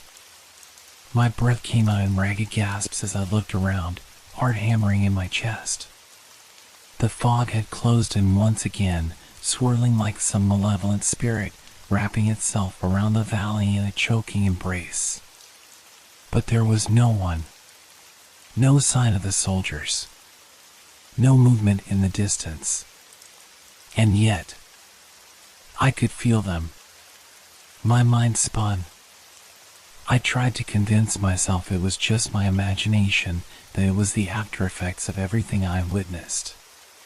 But the longer I stood there, the more certain I became. The valley was alive in a way I couldn't explain. Not just the fog, the cold, the silent trees, but something else. Something that could see me. I looked over my shoulder, but there was nothing. Just the vast emptiness of the valley, shrouded in mist. My pulse quickened, and I felt a prickling at the base of my skull, as if something was waiting for me in the fog, something close. My feet began to move again, unbidden, as if my body was acting without my consent. I wanted to stop. I wanted to scream, to run back to my camp, to pack my things and leave this forsaken place. But my legs carried me forward, my heart pounding faster with every step. The air felt wrong now. Thick, almost sticky, and harder to breathe. The cold bit deeper, sharp and penetrating. It was as if the world itself had turned against me. As if the very earth beneath my feet was watching, waiting. I glanced down at my hands again. The trembling hadn't stopped. My skin was pale, nearly ashen, the veins in my wrists standing out against the translucent flesh. I clenched my fists tighter, but it didn't stop the shaking. It didn't stop the sensation that I was being pulled into something far worse than fear. A faint sound broke through the stillness. A soft rustling, like footsteps on dry leaves. But there was nothing to be seen. No one. Not even a trace in the fog. I paused again, my breath catching in my throat. The sound had come from behind me, from somewhere just beyond the veil of mist. I whirled around, my heart leaping into my throat. Nothing. Just the same fog, the same emptiness. But it was there again, closer this time. A whisper, like the wind carrying voices, or perhaps the sound of boots on the soft earth. I couldn't tell. My mind was clouded, racing with the questions that had been eating at me ever since I set foot in this cursed place. The soldiers, the faces, the thing that was watching me. The cold was unbearable now. I could feel it tightening around me like a vice. My body shook harder, my teeth chattering as if they might break from the sheer force of it. I pulled my arms close to my chest, but the cold was already inside me, crawling through my veins, turning my blood to ice. I spun again, desperate, trying to make sense of what was happening. My vision blurred with the fog, and for a moment, I thought I saw something moving in the distance, a shape, a figure, walking between the trees. It was too far away to be certain, but the feeling hit me all at once. I knew it was one of them. One of the soldiers. But this time, it wasn't just a figure. This time, the shape was moving closer. I took a step back, my chest tightening. I could feel the sweat on my forehead, despite the cold, and my pulse thundered in my ears. The feeling of being watched was suffocating now, impossible to ignore. It wasn't just my fear anymore. It wasn't just paranoia. The valley was closing in on me. The cold, the silence, the shadows, they were all alive. And whatever had been watching me, whatever had been following me since I first set foot here, was no longer content to remain hidden. It was coming for me. I took a few stumbling steps backward, my eyes darting around frantically, trying to spot the source of the movement in the fog. But everything was blurred. The world around me felt unreal, as though I were walking through some half-remembered dream, one that twisted and shifted when I wasn't looking. And then I heard it. A soft crack of a twig breaking underfoot, sharp and clear in the oppressive silence. But it wasn't from the figure I had seen. It was from somewhere behind me. I didn't need to look. I didn't want to. But my body turned, betraying me. And there, in the fog, just a few feet away, stood a figure. One of the soldiers. His face was obscured in the same unnatural blur. His hand was raised, frozen in mid-motion, as if he were reaching for something or someone. For me. The cold gripped my chest like a vice, and I could feel my knees beginning to buckle. My vision blurred again, but I didn't need to see him clearly. I felt him. I knew he was there. And as I stood paralyzed, I realized that whatever had been watching me was no longer content to stay hidden. It had found me. I don't know what I was expecting, but it certainly wasn't this. In the panic of seeing the soldier, of feeling the cold like an iron chain around my chest, I had made up my mind. I was leaving. Whatever this place was, whatever it had become, I couldn't stay another moment. The valley, no, the thing in the valley was alive in ways I didn't understand, and I was caught in its grip. I was just a trespasser now, a stranger who had wandered too far into the heart of something ancient and malevolent. I turned, my feet stumbling over the uneven ground, and began to move toward the edge of the valley. Toward the path that led out, the same way I had entered the night before. The fog swirled around me like a living thing, thick and heavy, pressing against me as if it wanted to suffocate me. But I pushed on, heart pounding in my ears, my hands trembling as I fumbled with the straps of my pack. There was no time to waste. I had to leave. But the valley didn't want me to go. I barely made it 50 yards before the wind picked up, sharp and biting, as if it had suddenly come to life. The air changed. It wasn't just the cold that had deepened, but something else. A presence, invisible but suffocating, moved in the air like a shadow. It crept along the ground, over the rocks and trees, swirling around me, twisting the fog into shapes that almost seemed to reach out, curling like hands in the periphery of my vision. The wind howled, more like a scream than a breeze, and the world around me began to shift. The trees groaned as if they were bending to some unseen force. I paused, looking up at the sky, and the first thing I noticed was the color. It wasn't right. The sky, which had been dull and gray only moments ago, was now an eerie shade of green, tinged with purple as if the very atmosphere itself was changing. The clouds were rolling in fast, thick and swollen with energy. No, not energy. Malice. I stood frozen in place, watching the sky darken and twist. The first raindrops fell. The sound of them hitting the ground was like soft drum beats, rhythmic and deliberate. But they didn't feel like ordinary rain. They were sharp, almost biting, as if the water itself had a purpose. Each drop felt like it carried weight, heavy, cold, relentless. I looked ahead, trying to make out the path through the fog. The faint outline of the valley's exit was there, just beyond the trees. I could see it. I could almost reach it. But as I moved, the rain grew heavier, faster, and the ground beneath me seemed to shift.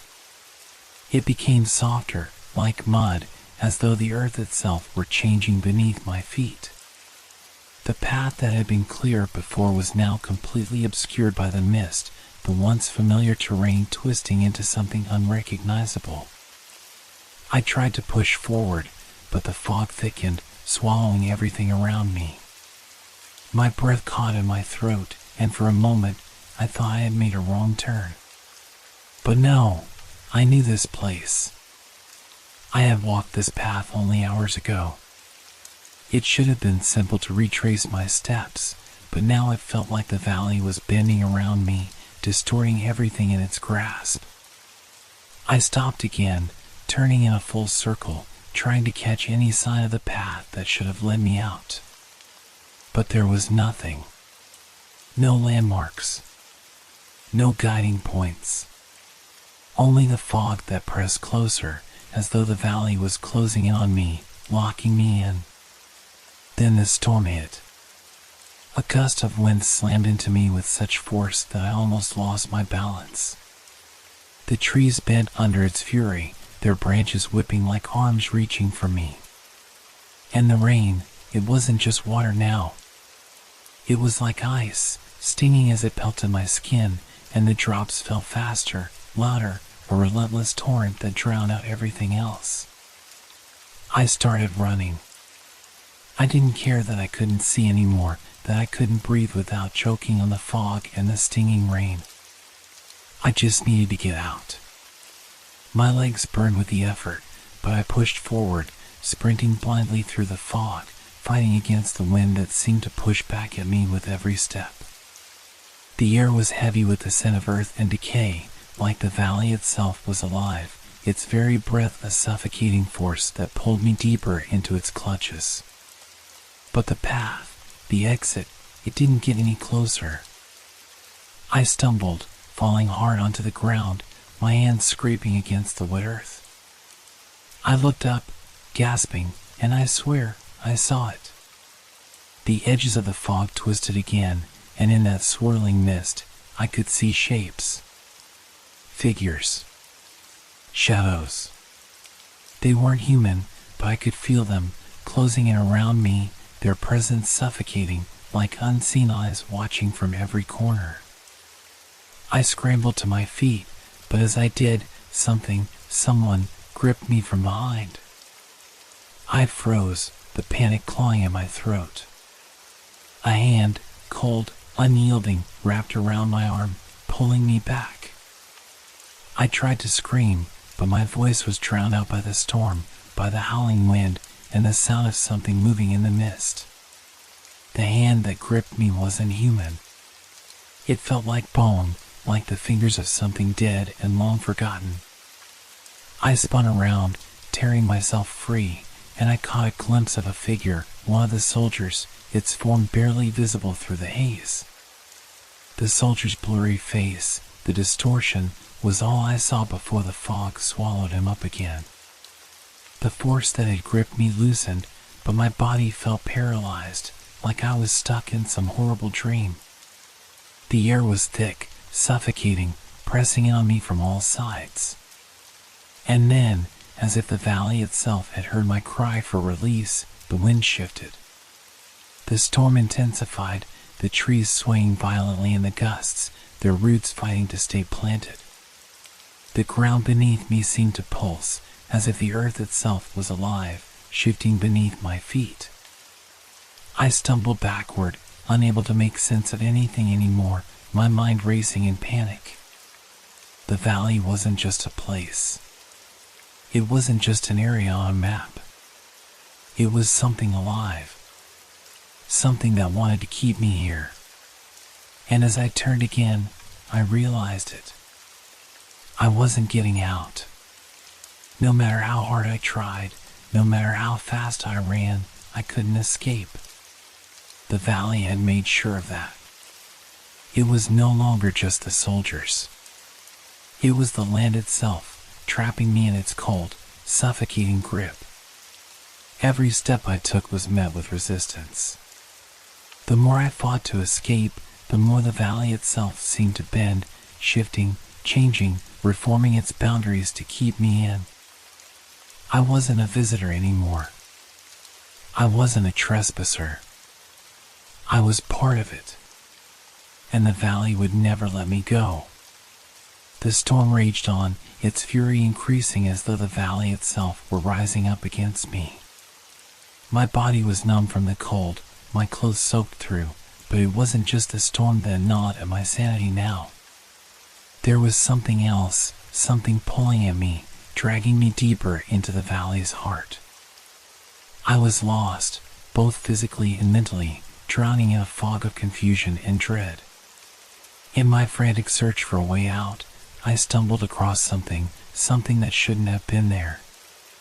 It wasn't the fog, or the trees, or even the twisting path that had begun to feel like a labyrinth. It was a small structure, almost hidden among the trees, half covered by vines and debris. I hadn't seen it when I first entered the valley, and there was no sign of it when I had camped the previous night. It was a shack. No, not a shack. A small, dilapidated cabin. Weathered wood and rotting timbers sagged under the weight of age, and its door was ajar, creaking as the wind tore at it. The roof was collapsed in places, and I could see the skeletal outline of what had once been a chimney. It looked like a place abandoned for decades, maybe longer. But something in me, the part of me that still clung to the belief that I could make sense of this nightmare, compelled me to go inside. I hesitated at first, the overwhelming sensation of being watched crawling along my skin. Every instinct told me to run, to get as far from this place as possible. But I couldn't. I needed to understand. I needed something, anything, that could explain what was happening to me. To the valley. I stepped inside, my boots sinking slightly into the damp floorboards. The air was thick with the scent of mildew and decay, and dust motes floated in the slivers of light that crept through the cracks in the cabin's walls. It was colder here, colder than outside, and the silence was deafening. I looked around, my eyes struggling to adjust to the dim light. The room was sparse, with a few broken chairs, a collapsed table, and shelves lined with rotting, half-buried books. But one thing caught my eye, a small wooden chest sitting against the far wall. It wasn't particularly large, and its surface was worn, scarred by years of neglect. There was something about it, though, something that made me feel as if it had been waiting for me. I felt a strange compulsion to open it. With trembling hands, I lifted the lid, the hinges creaking in protest. Inside, there were several old leather-bound journals and a stack of letters, their edges yellowed with age. I pulled them out, my heart racing in anticipation. The journals were brittle, but the writing was still legible, scratched out in ink that had faded but not completely disappeared. The first one I opened was a soldier's diary, dated from the Civil War era, nearly 150 years ago. My breath caught in my throat as I read the opening passage. I don't know how long I've been here.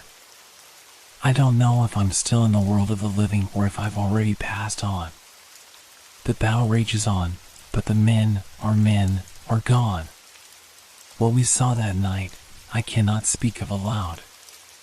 The things in the fog, the ones that move like shadows, they are not like us. They are not alive, but neither are they dead. I flipped through the pages, my hands shaking as the words grew darker, more desperate. We are trapped here, caught between worlds, with no way to leave. The valley is alive, and it doesn't want us to go. I see them, men who died in the battle, wandering the fog, walking the land that should have been their grave. They are not at peace. They never were. And now neither am I. I froze, my stomach twisting. The words echoed in my mind, sending a shiver of recognition down my spine. The valley is alive. The soldiers, the ones I had seen in the mist, were trapped here, just like the man who had written these words. They were caught in a loop, forever wandering, forever haunted by something that neither allowed them to rest nor let them leave. I picked up another letter from the pile. It was a much simpler, handwritten note addressed to no one in particular. There's no use in hiding. The fog will find you. The soldiers are walking again. We thought we could escape, but there is no escape. It's always here. In the trees, in the air, in the ground. It follows you until you become a part of it. A part of the valley. Forever. I read the letter over and over, the words seeping into my brain like poison. The sense of hopelessness, the fear that clung to the writer's words, it was exactly how I felt now, as if the valley itself was pushing me deeper into its web, suffocating me. But there was more, something else in the final pages of the journal that caught my eye.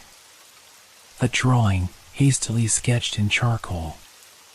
It showed a group of soldiers walking in line through the fog, but their faces were distorted, half erased, like something was preventing them from being fully seen.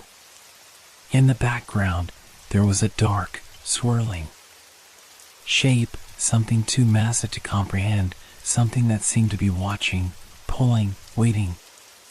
They say the valley is cursed, that the battle never truly ended. The dead walk because they cannot rest. And those who come here to seek the truth, to uncover the past, will never leave. We are bound to this place, condemned to repeat the cycle of war and death until the end of time. There is no peace. There is no escape. Only the fog. The last words chilled me to the bone. Only the fog. I sat back against the wall, staring at the pages in disbelief. The valley wasn't just haunted by ghosts, it was alive. A malevolent force, a curse that had never been lifted, and it had claimed not only the soldiers, but anyone who ventured too far. I had been warned by the locals, but I hadn't understood. I had thought their stories were nothing more than local superstition, the whispers of a place with a tragic history. But now, I knew the truth. The valley itself was the source of the curse.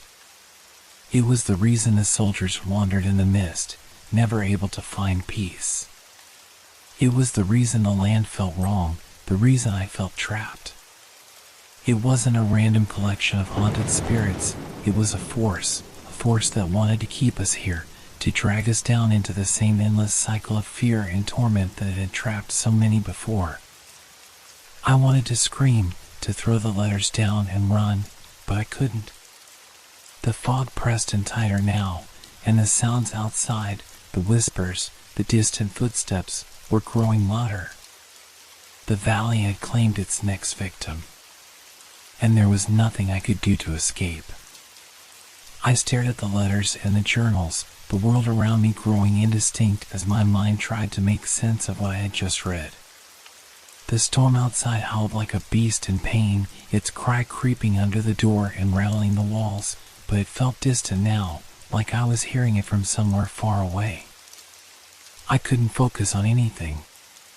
The words blurred together, spinning in circles, their meaning fading into the fog of confusion clouding my thoughts.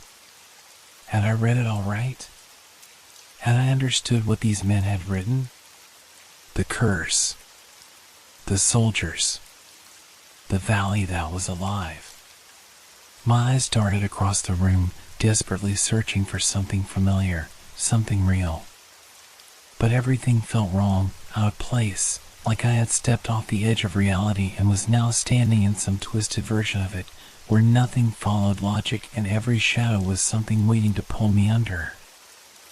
I stood up, my legs shaky. The cold in the room had settled deep in my bones, and I wrapped my arms around myself, shivering, not from the temperature, but from something deeper, something gnawing at my mind.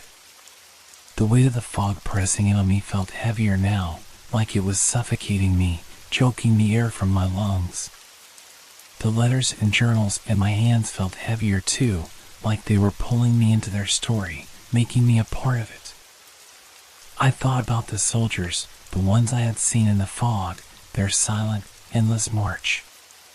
Was I imagining them? Could they just be figments of my mind, illusions conjured by exhaustion and fear? The thought clawed at me. Was I going mad? I took a deep breath, trying to steady myself, but my heart was pounding in my chest. Every beat felt too loud, too frantic, like it didn't belong in this place. I stumbled to the door of the cabin, peering out into the fog, but the valley beyond was a blur. The trees were dark, and the fog twisted and danced like it had a life of its own. For a brief moment, I wondered if the fog was alive. Could it be? It felt like it was watching me, closing in, testing me. The soldiers, the whispers, the feeling that something was always just behind me, it was too much to dismiss. I could hear them now, the footsteps, faint but distinct, like a slow, deliberate march moving through the mist. And the whispers, soft at first, then rising in volume, like they were just out of reach, murmuring something I couldn't understand. I pressed my hands to my ears, willing the sounds away, but they wouldn't stop. The more I tried to ignore them, the louder they became, and soon it felt as though the entire valley was speaking to me, its voice made of 1,000 lost souls, all reaching out, all demanding attention. The air felt thick, charged, as if the valley itself had turned into a living, breathing thing, an entity that was both the land and the spirits trapped within it. And then, the thought hit me, what if this isn't just a hallucination? I felt a shudder run through me as I stood frozen in place. What if I was wrong? What if everything the soldiers had written was true? What if the valley was cursed, as they said? What if the fog, the shadows, the soldiers themselves were real, not just some product of my mind unraveling, but something far worse? Something ancient and terrible, a force too powerful to escape? I closed my eyes, trying to clear my thoughts, but the cold seeped deeper into my skin, into my very bones. I could feel it spreading, crawling from my fingertips to my chest, like the valley was trying to claim me. The grip of it was tightening, and for the first time, I realized that there was no way to outrun it. The valley was alive, but not in the way I thought. It didn't just haunt the land, it was the land. The trees, the rocks, the very air. The soldiers weren't just wandering. They were stuck, trapped by something far beyond their understanding, and I was no different. I had come here of my own free will, curious, naive, but now it was too late. I was caught in the same web, pulled deeper into its grasp with every passing moment. I could feel it then, the shift. The moment when reality started to slip away, when the line between what was real and what wasn't blurred beyond recognition. The footsteps, the whispers, the fog. I wasn't just hearing them anymore. I was becoming them. I pressed my hand to my head, as if trying to hold myself together, but the weight of the valley was too much. The walls of the cabin seemed to pulse with each beat of my heart, bending and shifting as if the very structure were alive, breathing along with me. My breath came faster now, shallow and erratic. I could taste the fear, the desperation in the air, and it was starting to suffocate me. I wanted to scream, to run, to tear myself away from this suffocating presence that had wrapped itself around me like chains. But I couldn't. Every step I took seemed to bring me further into the fog, further into the cold. I looked down at the letters in my hands, the words blurring as the world around me warped. Was this some fevered hallucination, a dream I had somehow slipped into? Or was it something worse, a curse, an inescapable fate? The soldiers, they were real. The curse, they were right. And I was already a part of it. I wasn't just lost in the fog. The fog was inside me now, and I was slipping away, piece by piece. The cabin, no, the entire valley was pulling me in, and there was no escape. I tried to stand, tried to push myself up, but my legs betrayed me. The floor beneath me seemed to tilt, spinning out of control. The world around me tilted, like a glass globe tipped sideways. I heard the voices, louder now, clearer, as if they were inside my skull. They weren't just whispering anymore, they were calling my name. I could feel their hands, cold and desperate, reaching for me. And in that moment, I understood. I wasn't just hearing them. I was becoming them. The valley had taken me, and there was no way back. Another night. The fog was thicker this time, a suffocating mass that clung to everything, wrapping the valley in a cold, unrelenting grip. I couldn't tell if it was the same fog I had wandered through before or if it was something else, something older, more oppressive. It felt as though the very air had thickened, as if the valley itself had exhaled a breath that held me in its grasp. I moved cautiously, each step measured, but my legs were heavy, as though the weight of the valley's curse had already begun to sink deep into my bones. The sounds, the footsteps, the whispers, had returned. They were no longer distant, no longer faint echoes drifting from the depths of the fog. No, now they were with me. Close. Unmistakable. I turned, half expecting to see the fog swirling, the shadows shifting, but the valley was eerily still. No trees swayed, no breeze stirred the air. The silence was thick, oppressive, but for the faint, rhythmic sound of my own breath. And yet, I could feel them. They were there. The soldiers. I glanced over my shoulder, my heart hammering in my chest. The ground was muddy, uneven, but I kept moving, trying to push forward, trying to outrun the creeping terror that threatened to consume me. But every time I turned, they were there. Just out of sight. Always behind me. The soldiers, marching in perfect step, their eerie silence louder than any noise I could make. It was as if the very stillness of their movement had weight, had substance. It crushed the air around me. Their presence was suffocating, like a storm cloud about to break. I could feel them drawing closer, their shadows pressing in, merging with the fog. I told myself that it was just my mind playing tricks on me, that I was imagining things, that the fog was playing with my senses, distorting the landscape. But I knew it wasn't just that. I could hear their boots now, slow, deliberate, heavy.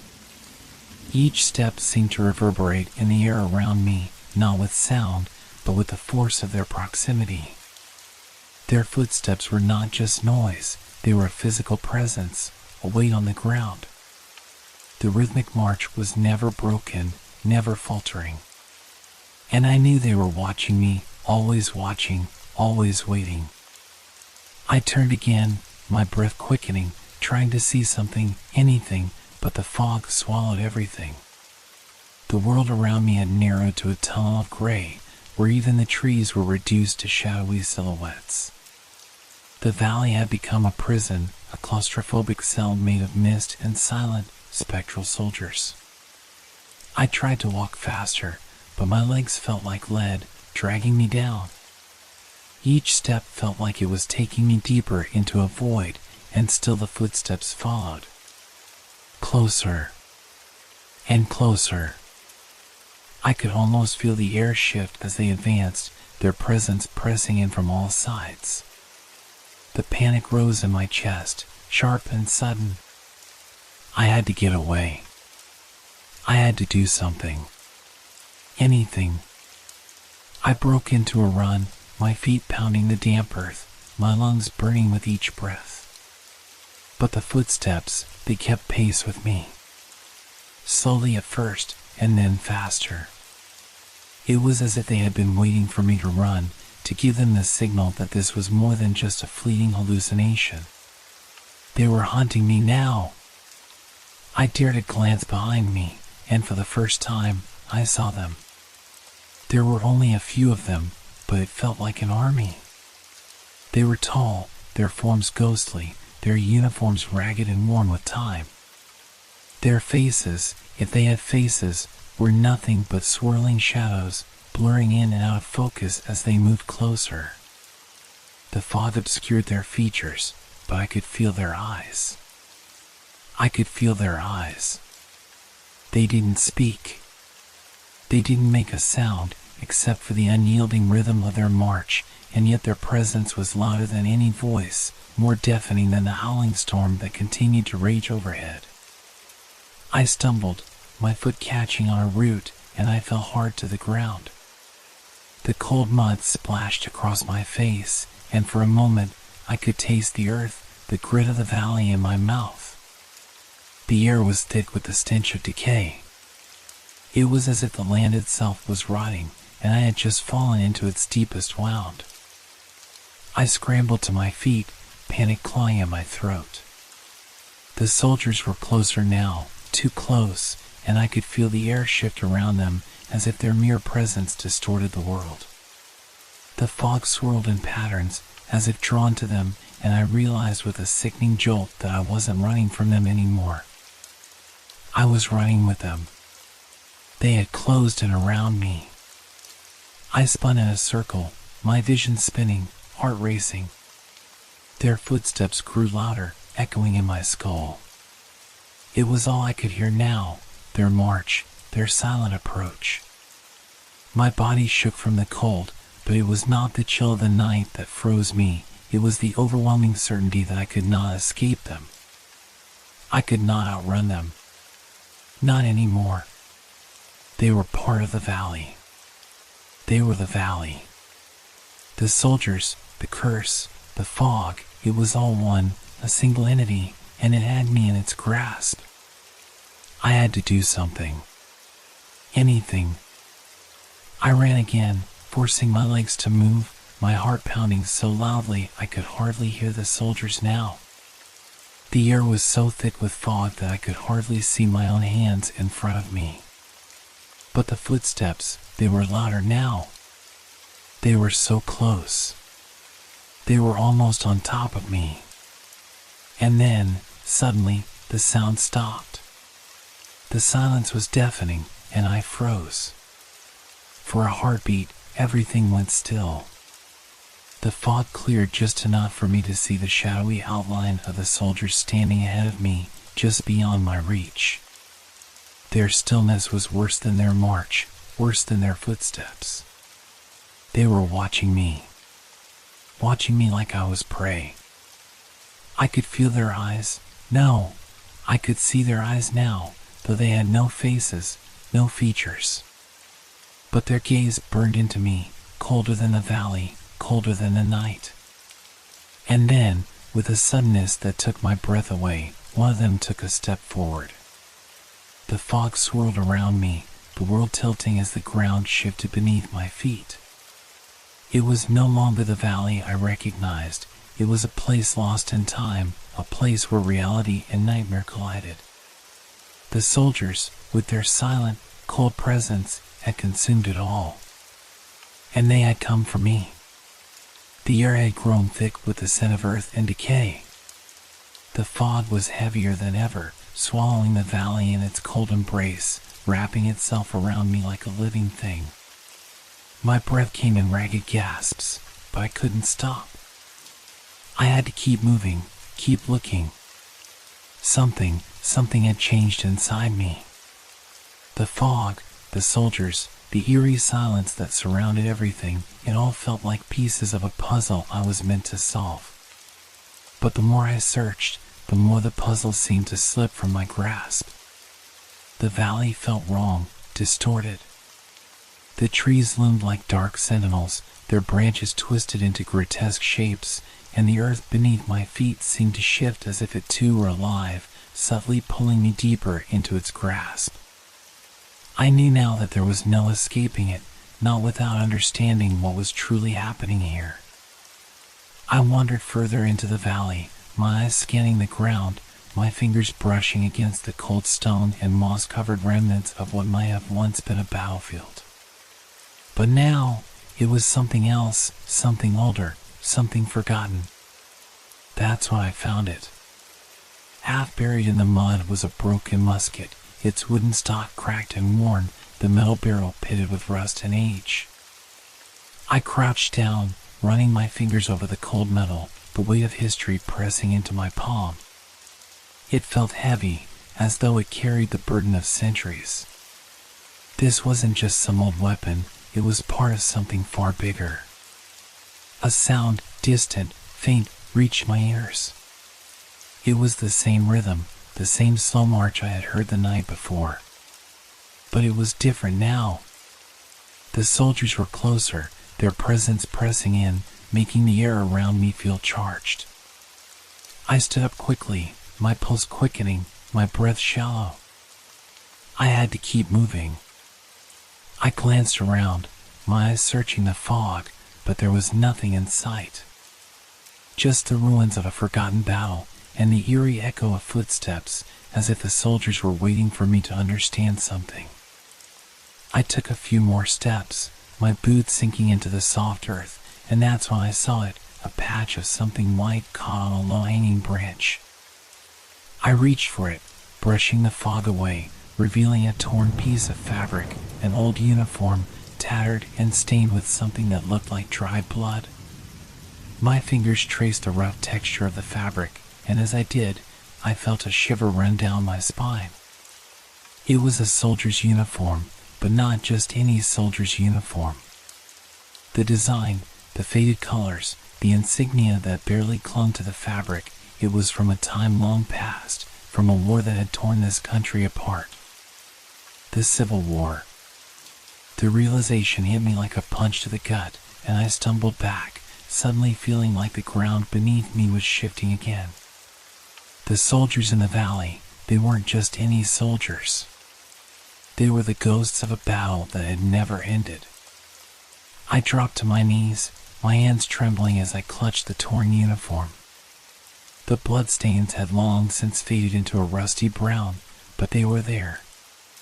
And the memories that came with them were just as faded echoes of men who had once fought, once lived, and once died on this very ground. The valley, it wasn't just haunted. It was stuck in time, replaying the horrors of a battle that had never seen its end. And then, I saw it. Tucked beneath the fabric of the uniform, hidden in the dirt and the leaves, was a small piece of paper. I pulled it out with shaking hands, smoothing it carefully with my fingers, my breath caught in my throat. It was a letter, its edges frayed and stained with dark red splotches that looked like blood. The ink was smudged, but the words were still legible.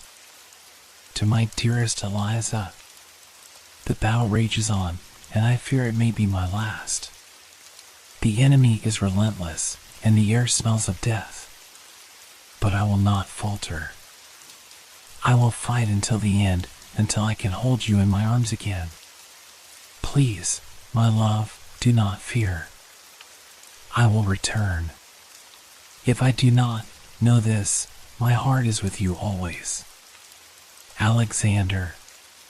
The words were simple, desperate, full of the hope and sorrow of a soldier who had no way of knowing that the end of his life was only the beginning of something far darker. I stared at the letter for a long time, the weight of its message sinking in, the chilling truth spreading through me like ice. These soldiers, these men, were not just lost in time. They were trapped here, in this valley, caught between life and death, forever fighting a war that had no victor. Their souls, their spirits, had never found peace. And now, they were haunting this place, this valley, unable to escape the battlefield that had claimed them. But it wasn't just them. I was a part of this, now. I had walked into their world, unknowingly becoming a part of their unfinished story. And I couldn't leave. Not now. The letter slipped from my hands, the paper fluttering to the ground, its story now intertwined with mine. I stood up slowly, the cold air biting at my skin, and I felt something shift in the fog around me.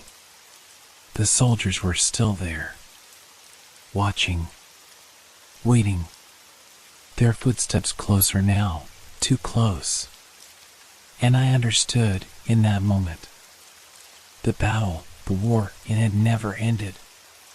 It would never end. And the valley, with all its ghosts and whispers, was the battlefield that stretched on for eternity. I had come here looking for answers. But now I realized I had found something far worse. I had found the truth. I could still feel the weight of the letter in my hands, the words of Alexander lingering in my mind like an echo I couldn't escape. My heart is with you always. The words felt like a curse now, as if they had crossed the boundary of the living and the dead to bind me to the soldier's fate. I stood there, paralyzed, staring at the faded paper, my thoughts racing. The valley had always been haunted, sure, but now I understood it was not haunted in the traditional sense. The ghosts of these soldiers were not lingering because of unfinished business. They were trapped in a loop, doomed to forever relive the final moments of their lives, never moving beyond that blood-soaked day. Their spirits were caught in a cycle of repetition, their deaths playing out over and over, until time itself had been distorted into something unrecognizable. The realization was both horrifying and surreal. These men, these soldiers, they weren't just the dead. They were echoes, imprints of a time long gone. Time itself had failed them, trapping their souls in an endless loop, forever reenacting a battle that had no victor. They were stuck, imprisoned by a war that had ended centuries ago, yet never ceased. And they weren't alone. Anyone who entered this valley, anyone who dared to disturb the cursed land, was pulled into their madness, becoming part of the eternal march. The footsteps, the whispers, the fog, it was all part of it. The soldiers didn't see me as an intruder or a threat. No, to them, I was simply another lost soul, another companion to walk beside them in the unceasing parade of death and despair. That's what they wanted, isn't it? I thought. Company. Someone to march with. Someone to share in their endless fight. My hands were trembling, and I found myself clutching the torn uniform again. I felt sick to my stomach, the weight of the truth settling over me like a shroud. I wasn't just an observer in this place. I was part of it now, caught in their web. Every step I took, every breath I drew, was another moment spent walking alongside the dead. A distant, familiar sound reached my ears, the slow, steady cadence of footsteps, moving closer, cutting through the fog like a knife. They were here. The soldiers. But this time, I wasn't simply hearing their march. I could feel it, they were feeling it. Their steps were in sync with mine, as if the very earth beneath us had begun to hum with their presence, vibrating with each footfall. I looked up, and my heart froze. There they were, the soldiers, moving through the mist like shadows, their forms barely visible but undeniable. They were close now, closer than before. There were more of them this time. Their faces were still blurry, their features indistinct, but I could feel their presence, their eyes piercing through the fog, focused on me, waiting. They didn't speak. They never spoke. They didn't need to. Their presence, their endless march, was the only language they knew. But I could feel them now, feel their awareness. They knew I was here, and I wasn't an outsider anymore. I had been absorbed into their story. They had claimed me. I took a step back, my heart racing, but the soldiers didn't advance. They simply waited. The air was thick with an invisible tension. The fog hung heavy around me, swallowing any trace of the sky above, the world beyond. The valley was all that existed now. And in the center of it, I was just another piece of the puzzle, another lost soul wandering in the dark. And then it hit me, their endless march, their repetitive steps, weren't simply the actions of the dead. It wasn't just a haunting. It was desperation. These soldiers, these souls, they were trapped, and they knew it. They could feel the passing of time, the weight of their own immortality, and they were desperate for someone to witness it. They had been reliving the same final moments for so long that they no longer recognized where the past ended and the present began. They didn't even know they were dead. But they knew I wasn't supposed to be here. I was the intruder. And yet, they were drawn to me, drawn to anyone who came near, hoping for company in their endless, hollow journey. For just a moment, I wondered if they had once been like me, curious, drawn to the valley. For answers, for something they didn't understand. But now, they had become nothing more than shadows, stuck in time, wandering the earth without purpose, without escape. And soon, I would become like them, another soldier in the march, another forgotten soul trapped in the mist. I turned away, my mind racing. The valley, it seemed, had a will of its own. It was not merely haunted by the ghosts of battle, but by the endless cycle of those who had fought here. These soldiers, they were cursed, but so was I now. So was anyone who dared to walk these cursed grounds. The battle was not merely a fight for land or freedom. It was a fight for escape, a fight against time itself, to be freed from the loop that kept them, and now me, in its grip. I stumbled forward, my thoughts a blur, my feet moving on their own accord. The fog closed in tighter. The soldiers moved with me. They followed silently, their footsteps echoing in the thick silence of the valley. I could hear them, feel them, all around me. Their cold gaze on the back of my neck. The closer they got, the more I could feel the weight of their gaze. They weren't just moving in the same direction as me, they were moving toward me. Drawing closer. Closing in. They wanted me to join them. For a moment, I considered stopping, turning to face them. Maybe they would let me in, allow me to walk beside them in their eternal march. Maybe it would be easier than fighting against the fog, against the reality that had become so warped here. But deep down, I knew the truth. There was no peace here. There was no salvation. There was only an endless loop of time, of death. To join them would be to surrender, to become one with the valley. And I wasn't ready to give in. Not yet.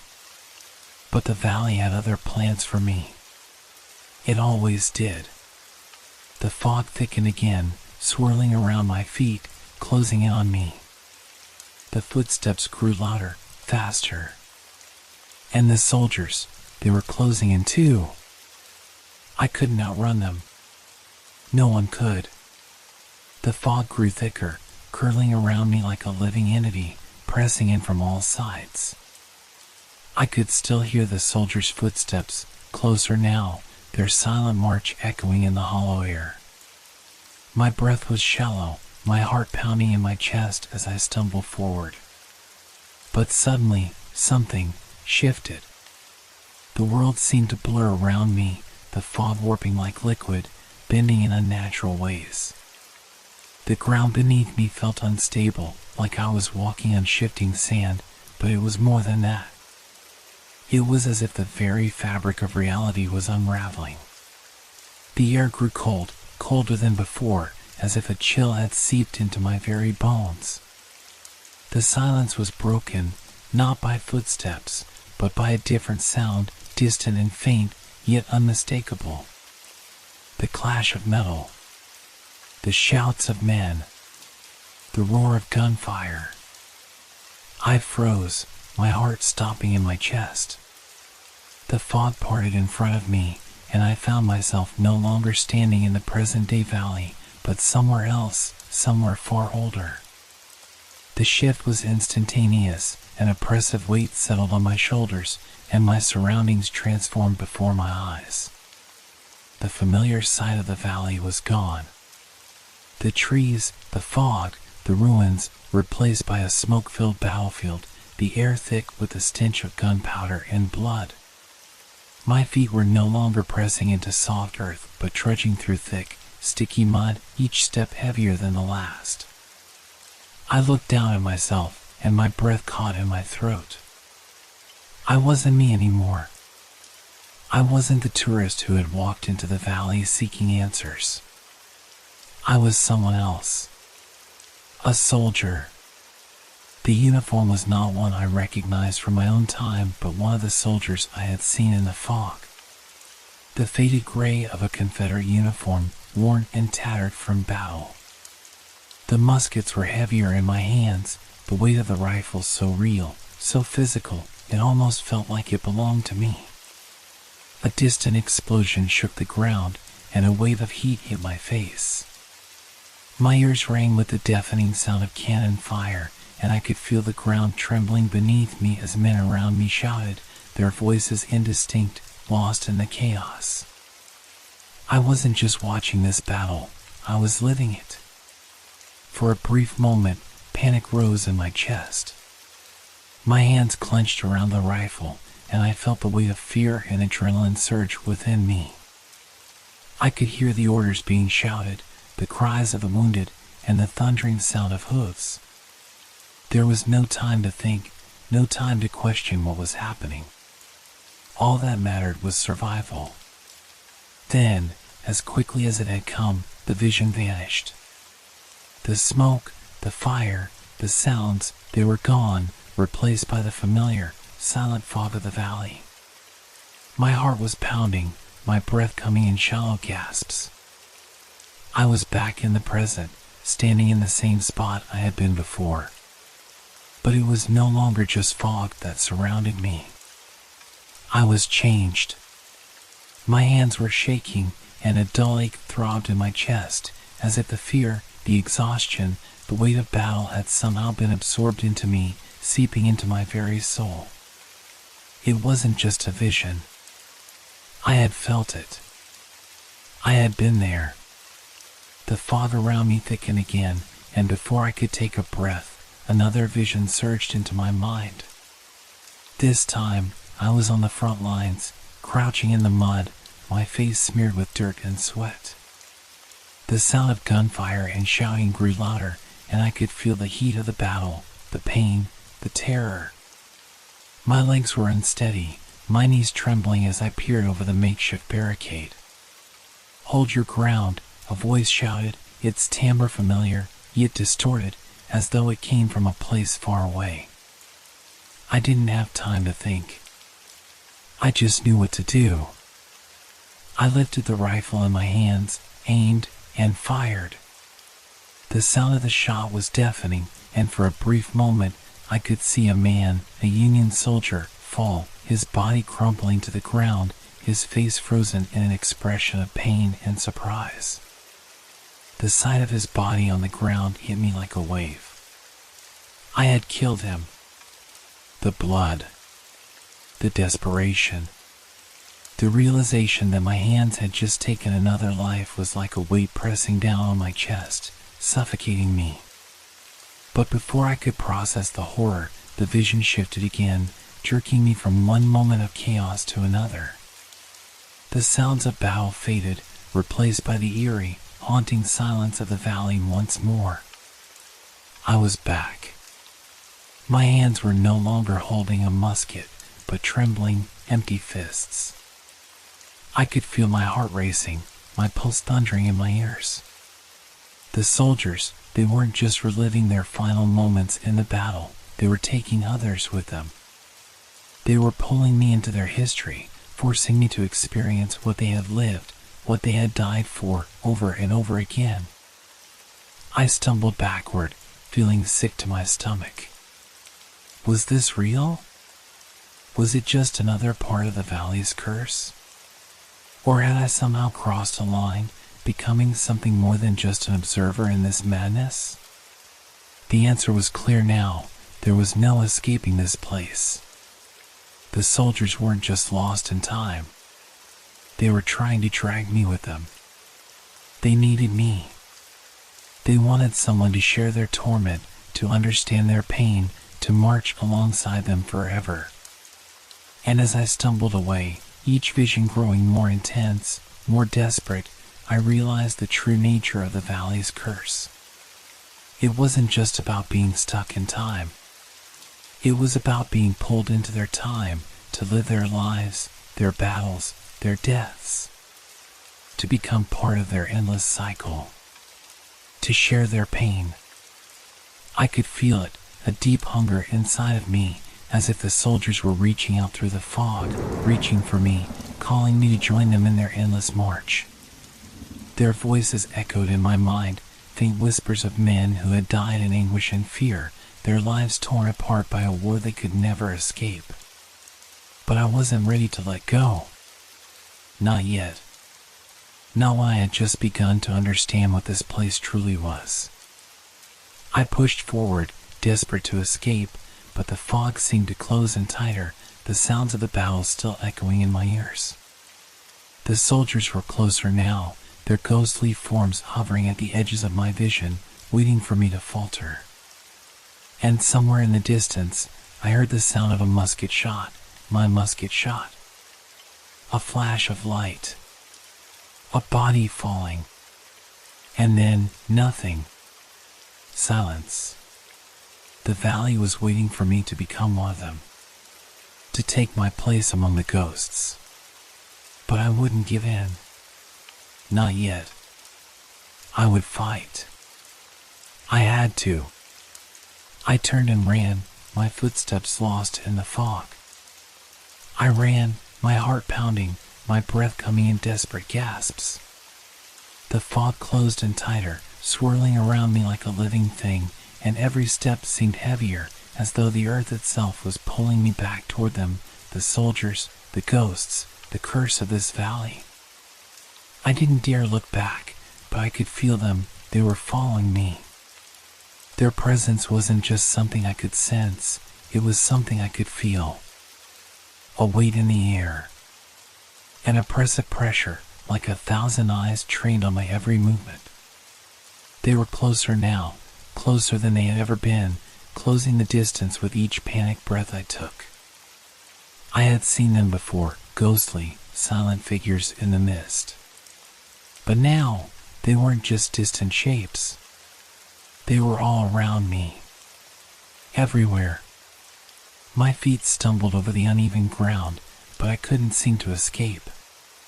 The fog swirled, thickening until I couldn't see beyond a few feet.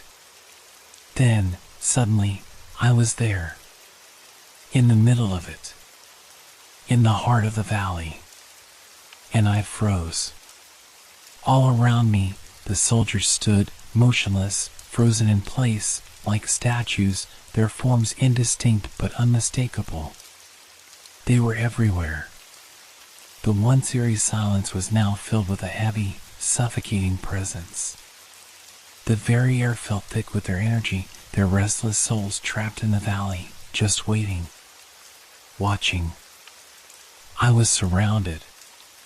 Their faces were blurs, their features distorted by the fog, but the weight of their stares was undeniable.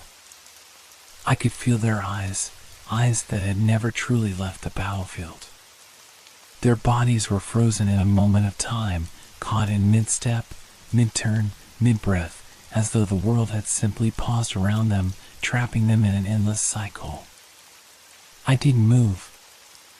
I couldn't move. For a moment, it felt like they were waiting for something. But what? Their ghostly forms stood perfectly still, unmoving, yet their presence was overwhelming. It was as though time itself had lost all meaning here. Their stillness was a lie. I could feel them, the faint tremor of their being, like static in the air. They were alive, alive in a way I could never have imagined. Not physically, but spiritually, emotionally, the remnants of what they had been were still here. Still fighting. Still trapped. I could hear the faintest whisper of their voices, the echoes of men who had once been alive, shouting orders and calling to one another, their words lost in the wind. But none of them moved. They were paralyzed, locked in the same moment of time, forever reliving their final moments in the battle. Forever. I swallowed hard, my throat dry. I could feel my pulse in my ears, the weight of the air around me pressing in on all sides. I wanted to scream, to break free, to run. But something held me in place, an invisible force, like a chain, keeping me rooted to the ground. This is it, I thought. This is the end. I closed my eyes, trying to shut out the oppressive weight of their gaze. But when I opened them again, something had changed. One of the soldiers, a figure closer than the others, moved. Not in a way that made sense, not in the way a human would move. It wasn't a casual shift or a subtle sway. No, this soldier jerked, a sudden, violent movement as though a marionette had been tugged by invisible strings. The figure's head snapped toward me, and for the first time, I saw it clearly. The face was obscured, just like the others, but this time, the blur was different. The edges of the figure's face were jagged, like broken glass, and a strange, hollow sensation washed over me as I stared at it. It wasn't just the face of a soldier, it was empty. A mask. A shell. And yet, I could feel the intensity of its gaze. A burning, desperate gaze that seemed to see through me, into my very soul. It took a step toward me. Another. Its boots echoed like thunder in the dead silence. Each step reverberated through the air, the sound impossibly loud in the stillness. My breath caught in my throat, and I instinctively took a step back. But the soldier followed. Its movement was stiff, unnatural, as if it was fighting against something, trying to free itself from the paralysis that held the others in place. Then, in a moment that felt both endless and instant, the soldier stopped. It stood inches away from me, frozen again, its face still an indistinct blur, but its eyes seemed to pierce through the fog, through the veil between life and death, directly into mine. I was paralyzed, too. I couldn't move. The soldier's presence was so overpowering, so real, that I felt my very body freezing up in response, as if it too was caught in the loop of time that held the others. And then, a voice. Not a whisper this time, but something clearer, something stronger, though still distant. Join us. The words echoed, not in the air, but in my mind. They vibrated deep within me, vibrating in the marrow of my bones. The voice wasn't just the soldiers. It was the voice of all of them, the voices of every soldier who had ever stood in this valley, every soul lost in this place, every body whose blood had stained the earth beneath my feet. Join us. It wasn't a command. It wasn't a plea. It was desperation, an echo of a longing that had been buried so deep in the past that it had become a part of the valley itself. A cry for company. For someone to walk beside them in their endless, silent march. A call that transcended time and death. I wanted to scream. To run. To escape. But my feet wouldn't move. The presence of the soldiers, the overwhelming weight of their suffering, had pressed into me like a vice, making it impossible to breathe. Impossible to think. The soldier in front of me tilted its head slightly, and I thought I saw something, just a flicker. A faint, ephemeral glimmer of recognition. It wasn't an expression of malice or hostility, but of something deeper, more sorrowful. A plea. Join us, the voice repeated, growing fainter this time, like a dream slipping away at the edges. And just as suddenly as it had appeared, the soldier stepped back, its figure dissolving into the fog, becoming one with the others. The tension in the air was thick, like the valley itself was holding its breath, waiting for something. But I didn't wait. I couldn't. My mind was reeling, my body shaking, but I forced my legs to move, pushing forward with every ounce of strength I had left. I ran. I ran through the mist, my heart hammering in my chest. The soldiers were still there, still surrounding me, but I couldn't look back.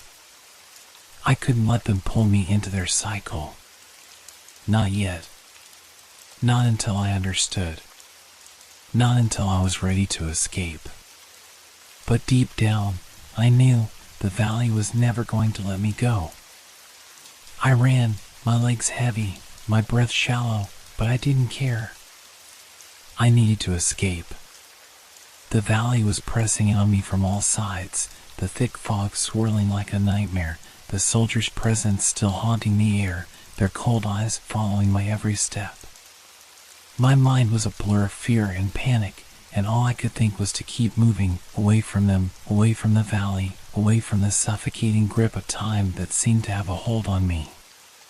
The air was thick, heavier than I had ever felt it. It was as though the fog had a weight of its own, pulling me down, urging me to stop. But I couldn't. Not now. I pushed forward, my feet stumbling on uneven ground, every breath a desperate gasp. I needed to break through the fog. I needed to see the end of this nightmare. My heart was hammering in my chest as the dark shapes of the soldiers loomed on the periphery of my vision, their ghostly forms motionless but ever present. And then I saw it. The edge of the valley. The trees beyond the mist. The wide, open space I had crossed when I first arrived. The way out. I didn't hesitate. My pulse quickened, a final burst of hope rising in my chest as I stumbled toward the light breaking through the trees, feeling my legs carry me faster, almost as if they were working on their own. The thought of escape, of freedom, was all-consuming. But just as I reached the last few steps before the edge, it happened. A sudden, sharp resistance. I felt it first as a cold wind, cutting through me like a blade. Then it was a pressure, a weight, on my chest, as though an invisible hand had reached out and grasped me by the throat. I stopped in my tracks, my breath catching, my legs frozen in place. I looked ahead, but the trees were no longer there. The open space beyond the valley had vanished. It was as though the landscape itself had shifted, reformed, sealing me back in. I turned, and the fog had closed in again, wrapping around me, tighter than ever before. The trees had disappeared entirely. There was only the endless, oppressive mist, the ghosts of soldiers still watching, still waiting, their forms indistinguishable in the swirling haze. I tried to take another step forward, but the invisible force tightened around me, holding me in place. My body tensed as if the air itself had turned to stone, my muscles screaming as I strained against it. My breath came in short bursts, panic rising in my chest as I realized I was trapped. I yanked my arm free, as if pushing against a thick wall, but there was no wall.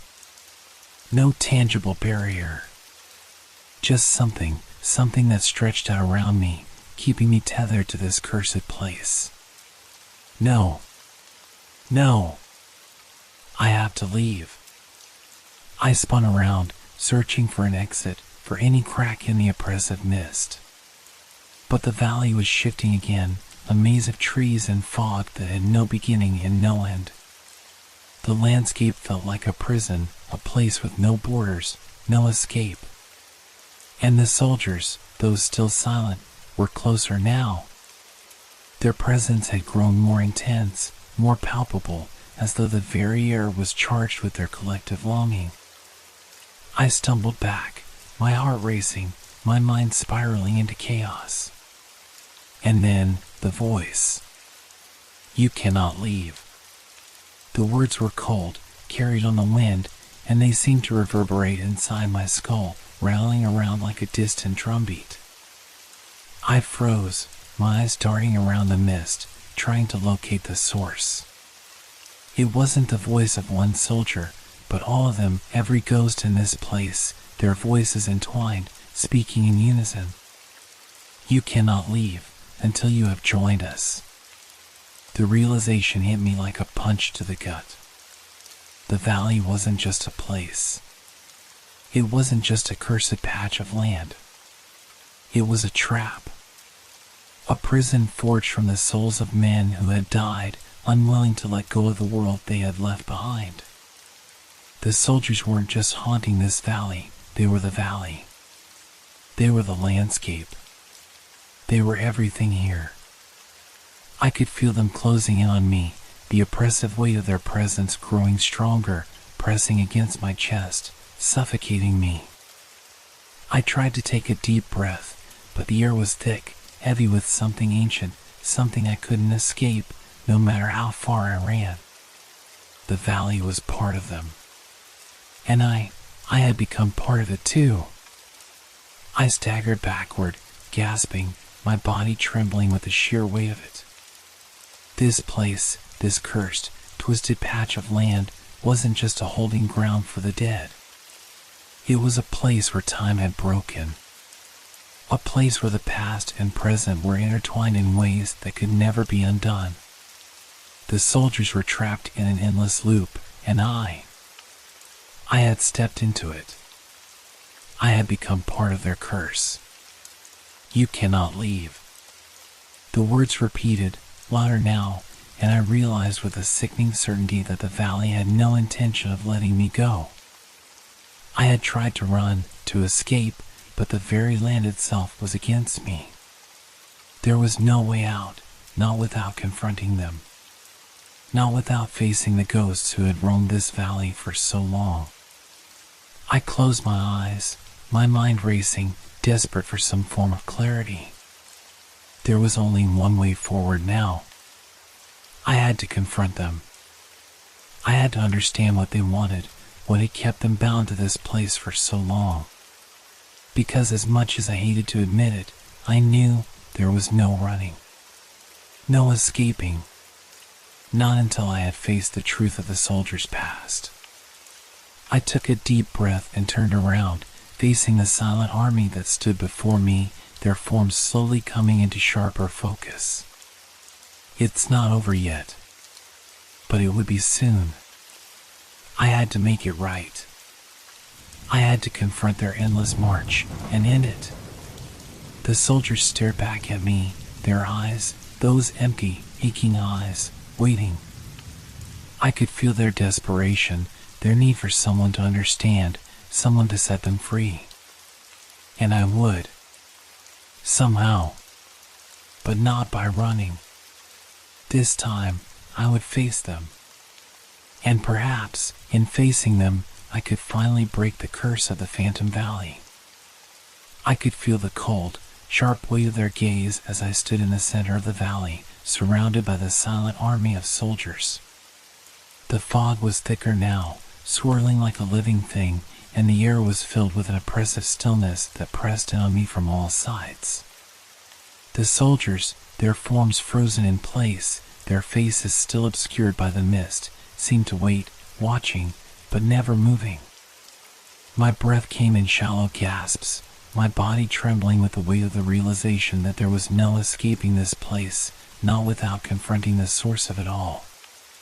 The soldiers, the mist, the endless loop of time that held us all here, it was all tied to something deeper. Something that I hadn't yet understood. But now, I had no choice. I had to face them. I had to face the leader, the one who commanded this army of ghosts, the one whose spirit held sway over this cursed land. I turned, my eyes scanning the figures around me. The soldiers, though motionless, felt like they were closing in, their presence growing more palpable with each passing moment. My pulse quickened. Then, through the fog, a figure emerged. At first, it was just a shadow, tall, broad, and moving with an air of authority that the others didn't have. As it drew closer, the details began to emerge. This soldier was different. His uniform was more elaborate, more regal, adorned with insignia that spoke of rank, of command. He moved with purpose, his every step measured and deliberate, as though the very ground beneath him recognized his dominance. I stood frozen, my heart pounding in my chest. The other soldiers seemed to part for him, forming a path as he approached, as though giving him space.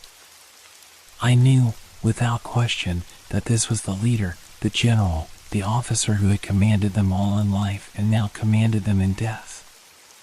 He stopped in front of me, his face still a blur, the features indistinct, like a man lost in the fog.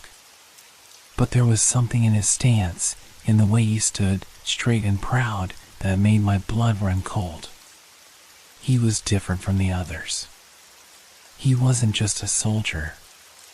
He was the one who had led them, the one whose will had bound them to this place. I opened my mouth to speak, but no words came. There was no rational explanation, no logical argument I could offer. What could I say to a ghost? To a soldier trapped in the past, bound by the very land beneath my feet? His head turned slightly, and the weight of his gaze fell upon me. I felt it like a pressure against my chest, like I was being scrutinized, measured, as though he was assessing whether I was worthy of his attention, or perhaps worthy of his mercy. And then, for the first time since I had arrived in the valley, his voice came. Low. Commanding. A voice that rumbled through the fog, reverberating in my chest, as though the words had been spoken long ago, but only now had found their way to my ears. You are not the first to come here, wanderer. You will not be the last. The voice was rough, tinged with sorrow, but there was an undeniable authority in it. A weight that seemed to press against my soul, as though I was hearing the words not just from his mouth, but from the very land itself. Why have you come? The question seemed to hang in the air between us, heavy with expectation. I swallowed hard, trying to find the words, but my throat was dry, my mind a whirlwind of confusion and fear. I knew what he was asking. I wasn't here by accident. The valley had drawn me, but for what purpose? Why was I here? Was I meant to understand? To confront him? I don't know. I managed to choke out. My voice was weak, shaking. I just wanted to leave. I didn't mean to intrude. The soldier didn't speak immediately. He stood there, unmoving, his eyes locked on mine, and for a moment, I thought I saw something shift behind his blurred features, something human. A flicker of recognition. A flash of something long lost, buried beneath centuries of war and death. You think you can leave? He said, his voice growing colder. You cannot leave until you have seen it. Until you have understood.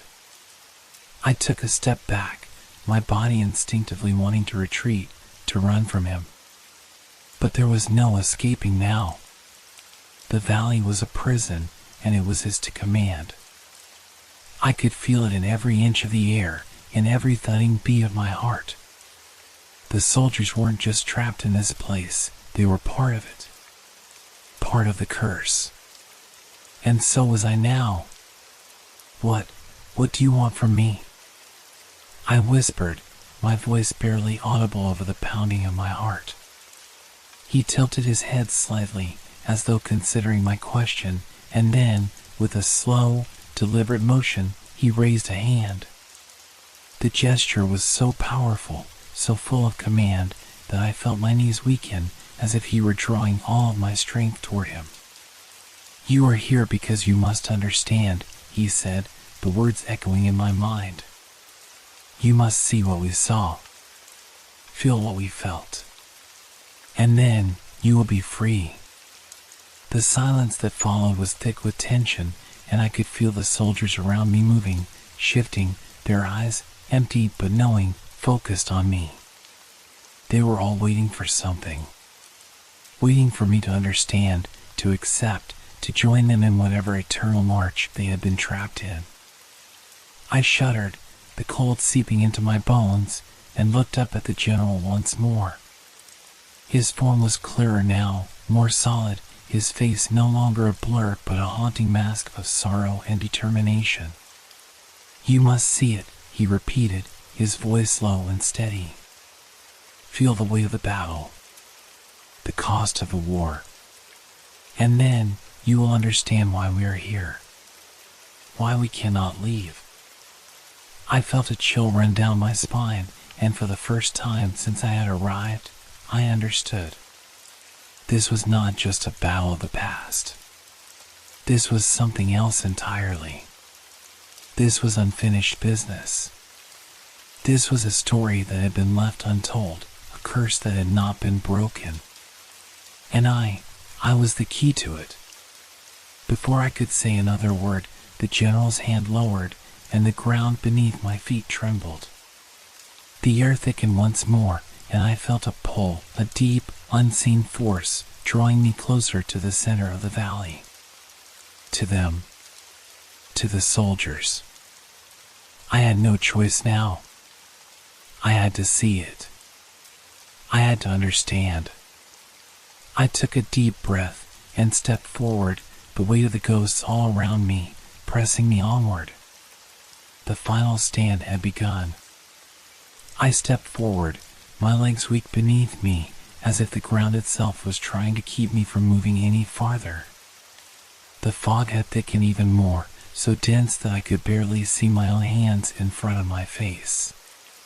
But the general was still there, standing before me like a figure made of mist and shadow, towering with authority. His eyes, though still obscured by the fog, seemed to pierce into me, searching, evaluating.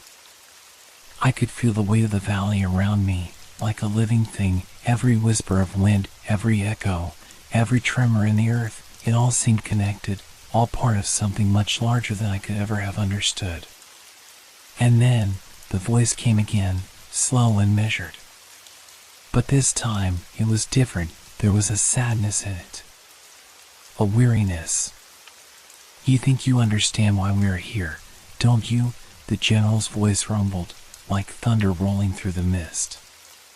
"You think this is just a place where we wander, trapped in some endless march for no reason at all?"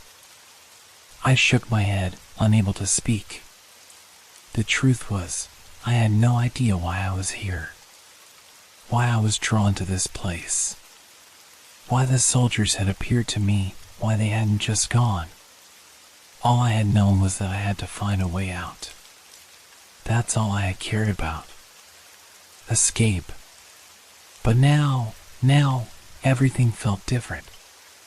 The air, thick with the weight of history, seemed to pulse with a strange energy, like the valley itself was alive. Like it knew. The general's form shifted slightly in the fog, and for the first time, I could see the details of his uniform, tattered, stained with the remnants of a battle long past, the insignia of a high-ranking officer worn with age and neglect. The general's face, still a blur, began to solidify slowly, but it was not his face that I needed to see, it was the truth. "Our deaths were not meant to be," he continued, his voice dropping to a low, mournful whisper that sent a shiver through my spine. "We were betrayed. Abandoned by those who should have fought beside us. Our lives, our sacrifices, were ripped away, left unfinished, lost in time." I swallowed hard, trying to make sense of his words. The stories I had heard from the locals, the rumors about ghostly soldiers, none of it seemed so simple anymore. It wasn't just about some tragic battle in the past. It was something deeper.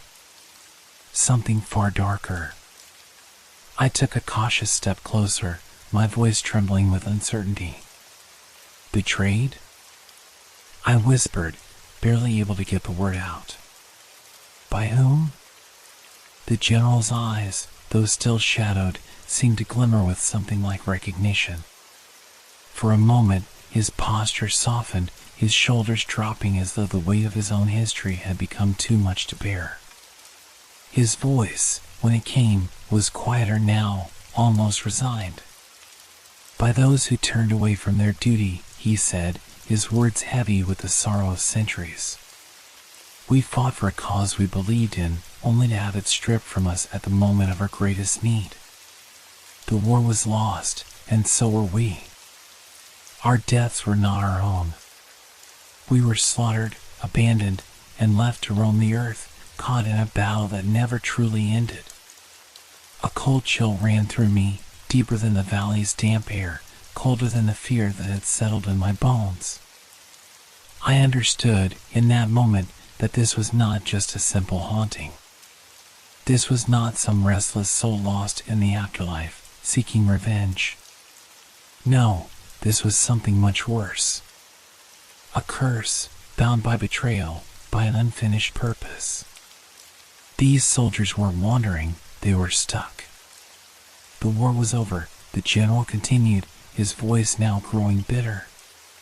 But we were not allowed to die. Not properly. Not with honor. Instead, we were left to suffer, our deaths denied, our purpose stolen. And now, we cannot rest. We cannot move on. We are trapped in the valley, bound to the land and to each other, reliving our final moments again and again. I took a step back, trying to make sense of it. Betrayed by their own comrades, by the very people they had fought for, and then, as if to make it worse, forgotten. Their deaths had been too horrible, too incomplete for them to ever move on. Their souls had been left in limbo, tied to the land they had died to protect. And now they haunted this place, forever bound in the fog of their final moments. But there was more. There had to be more. Something deeper that kept them from crossing over, something even more tragic. How can I help you? I asked, my voice barely above a whisper. What can I do? The general's form seemed to shudder for a moment, as if he were debating whether or not to reveal the final truth. I could feel his frustration, his despair, vibrating through the air around us. He was so close, so human, in that moment, more human than the soldiers I had seen marching silently through the fog. His eyes bored into mine, and I realized he wasn't just asking for help, he was begging for it. Begging to be understood. You cannot help us. The words hit me like a physical blow, sharp and heavy. We are bound by the past, he continued, his voice now hard, as if hardened by centuries of pain. Our deaths are tied to this valley, to the battle we fought, to the betrayal that turned us into ghosts. You cannot save us. You cannot break the curse. I felt my stomach drop. This was worse than I thought. These soldiers weren't just restless spirits, they were trapped in an endless loop, forever reliving their final moments. And they didn't even know how to stop it. The general's voice softened again, almost as if he were speaking to himself now, recalling a long-lost memory.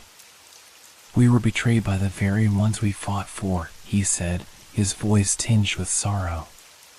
The battle was never won. The war never ended, and neither did we. We are the forgotten, the lost. And in the end, there can be no peace. Only this never-ending march. A march that never reaches its destination. I felt something cold and heavy inside me, an understanding that filled me with dread. These soldiers, these men who had fought and died so long ago, were not simply lost. They were cursed. Their souls had been forsaken, their deaths a twisted mockery of everything they had believed in.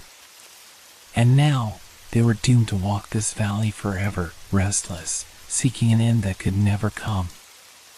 And as for me, I wasn't just a visitor. I had become a part of their curse. So, What happens to me? I asked, my voice trembling, though I already feared I knew the answer. The general's figure grew distant for a moment, his face once again fading into the fog. You will walk with us, he said softly, the finality in his tone unmistakable. You will see what we saw, feel what we felt, and in time, you will understand. But there is no leaving. Not until you have shared our fate. The air grew colder still, the fog thicker, and I felt the weight of the valley's endless sorrow pressing in on me. The general's words echoed in my ears, as they had before, you will walk with us. It wasn't a warning. It was a truth. A truth I had feared from the moment I stepped into this cursed land. I had no choice now. I was part of their endless march, and the valley would never let me go. The fog was thick now, swirling like a living thing around my feet as I stood in the heart of the valley. The soldiers, silent and unmoving, surrounded me once more. I could feel them, feel their presence, their heavy, cold eyes fixed upon me, watching, waiting. The general's words echoed in my mind, louder than the gusts of wind that swept through the valley. You will walk with us. My body was shaking from the weight of it all. The valley had become a prison, a realm where the past clung to the earth like bloodstains on a battlefield, where death had no end and the souls of the fallen were bound, unable to rest. There was no escape from this place, not without confronting the truth, not without somehow finding peace with the ghosts that roamed here.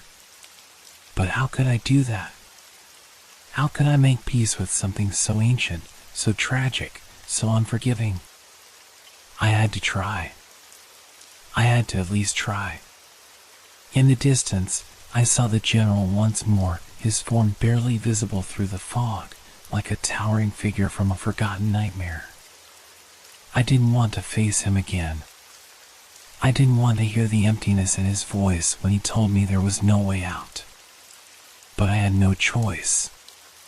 If I was ever going to escape this endless loop, I needed to understand. And maybe, just maybe, I could offer something that might help these soldiers find peace, even if I couldn't. I reached into my backpack and pulled out an old, withered letter. It was from home, something I had brought with me as a reminder of the outside world, of the life I had left behind. It was a letter from my sister. A simple note, full of mundane details, but it was real. It was human. It was something that belonged to the world outside of this valley. I stared at the letter in my hands, its edges frayed from days of travel. It had nothing to do with war or history or the tragic deaths of these soldiers. But maybe that was what made it important. Maybe it was the one thing I had left to offer, something ordinary, something human. A symbol of what was still alive, what was still real beyond this cursed place. I took a deep breath and stepped toward the silent figures, holding the letter out before me, hoping against hope that this small act of connection would do something, anything, to break the endless march. Please, I whispered, my voice shaking as I looked at the soldiers who stood before me. Please, can this help? Can this give you peace? But there was no response. No movement. The soldiers remained as still as statues, their faces still shrouded in mist, their eyes empty, lost in the fog of their own memories. I swallowed hard, my fingers tightening around the letter. The fog seemed to grow thicker, pressing on me, stifling the air around me, as if the valley itself was rejecting my offer. My chest tightened with the realization that I was a stranger here, an intruder. I took a few more steps forward, holding the letter up higher. The soldiers did not budge.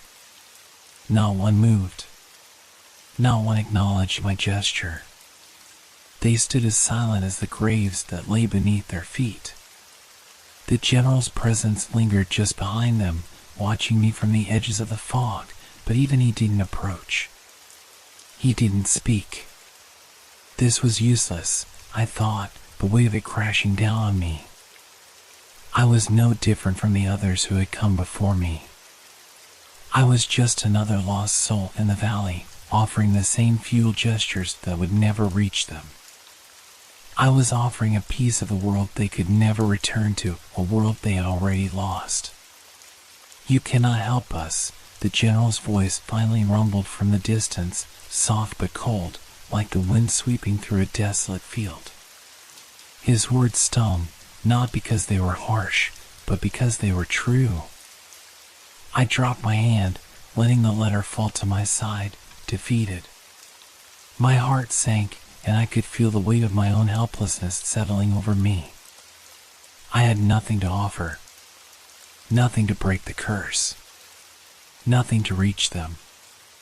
"I know," I whispered to myself, more than to him. "I know I can't help you. I'm just trying to understand." The general didn't answer. The soldiers didn't move. I turned away from them, feeling as though I had been cast adrift in a sea of ghosts and shadows. The fog closed in around me, thick and suffocating, and the valley seemed to swallow me whole. The air felt colder now, heavier with sorrow. Every breath I took was like inhaling the weight of 1,000 forgotten lives. I tried to walk, to move past them, but it felt as though the earth itself was pulling me back, holding me in place. The valley wouldn't let me go. Not yet. Not until I had seen it. Until I had shared their burden. But still, I didn't know how to reach them. I didn't know how to help these soldiers who had fought and died so long ago, who had been abandoned and left to wander for eternity. They were beyond reach, beyond anything I could offer.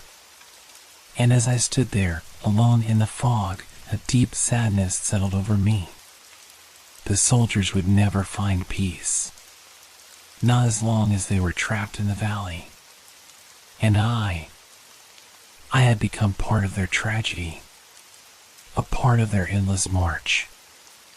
I let the fog wrap around me, pulling me deeper into the heart of the valley, where time had no meaning, where death had no finality, where the soldiers' suffering would continue, and I would continue with them. The letter, the only piece of the world outside this place, fluttered softly to the ground, forgotten in the swirling mist. Nothing would change. Nothing could. The valley had claimed me, just as it had claimed them. And we were all bound to it, forever. The valley was no longer just a place. It was a living nightmare, a fractured echo of a past that would never die. As night fell once more, I could feel the change in the air, the atmosphere growing heavier, more oppressive, as if the very land itself were shifting, preparing for what was to come. I had thought I understood. I had believed I knew the curse of this place, the plight of these soldiers. But now, I was beginning to realize how little I truly grasped. This was not just a haunting. This was not just the ghostly echoes of war. It was a cycle, a trap, and it was pulling me in, dragging me deeper with each breath I took. The fog had thickened again, swirling like a living thing. I could barely see past my outstretched hands. The sounds of footsteps, distant at first, were growing closer. The soft rustling of boots against the damp earth, the rhythmic thud of a soldier's march, it was all around me, all-encompassing. And as I listened, I realized that the sounds were not coming from the soldiers I had seen before. No, this was different. This was the battle itself. I turned, panic rising in my chest, and there they were, figures, shadowed and indistinct, marching past me, moving in perfect formation. Soldiers, their uniforms torn and bloodied, their faces etched with pain and fear. They marched as though they were alive, yet they were not. Their eyes were hollow, their movements mechanical, as if they were trapped in the motions of the past. I stood frozen, unable to move, as the battle began to unfold around me. The ground beneath me seemed to tremble, as though the earth itself were remembering the horrors that had occurred here. The clash of metal against metal, the screams of the dying, the stench of gunpowder and blood, everything rushed back in a visceral wave. I could feel the weight of the past pressing down on me, suffocating me with its intensity. The soldiers around me didn't notice me. They couldn't see me. I was just another shadow, another part of the scene playing out again and again, caught in the endless loop of their final moments. The air was thick with smoke, and the sounds of battle grew louder. The soldiers, both living and dead, moved past me in a haze of gunfire and screams. I tried to step back, to find some escape from this madness, but there was no escape. No way out. The fog closed in on me, tightening, suffocating, and I realized with a jolt that I wasn't just watching the battle, I was in it. I could feel the tension in the air, the adrenaline, the terror. I could smell the acrid smoke of the cannons, feel the weight of the musket in my hands, though it wasn't really mine, and I wasn't really holding it. It was the soldier's musket, the one who had fallen beside me, the one who had died in this same spot. The ground was slick with blood. The bodies of the fallen soldiers lay around me, lifeless, their eyes staring at the sky, their mouths open in a silent scream.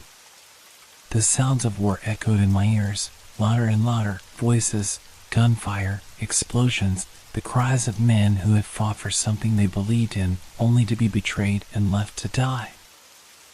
I stumbled forward, my heart pounding in my chest, as I tried to make sense of what was happening.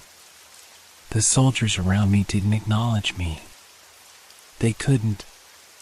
They were moving in their eternal cycle, trapped in their final moments, doomed to repeat the battle over and over, reliving their deaths without end. And then I saw him. The general.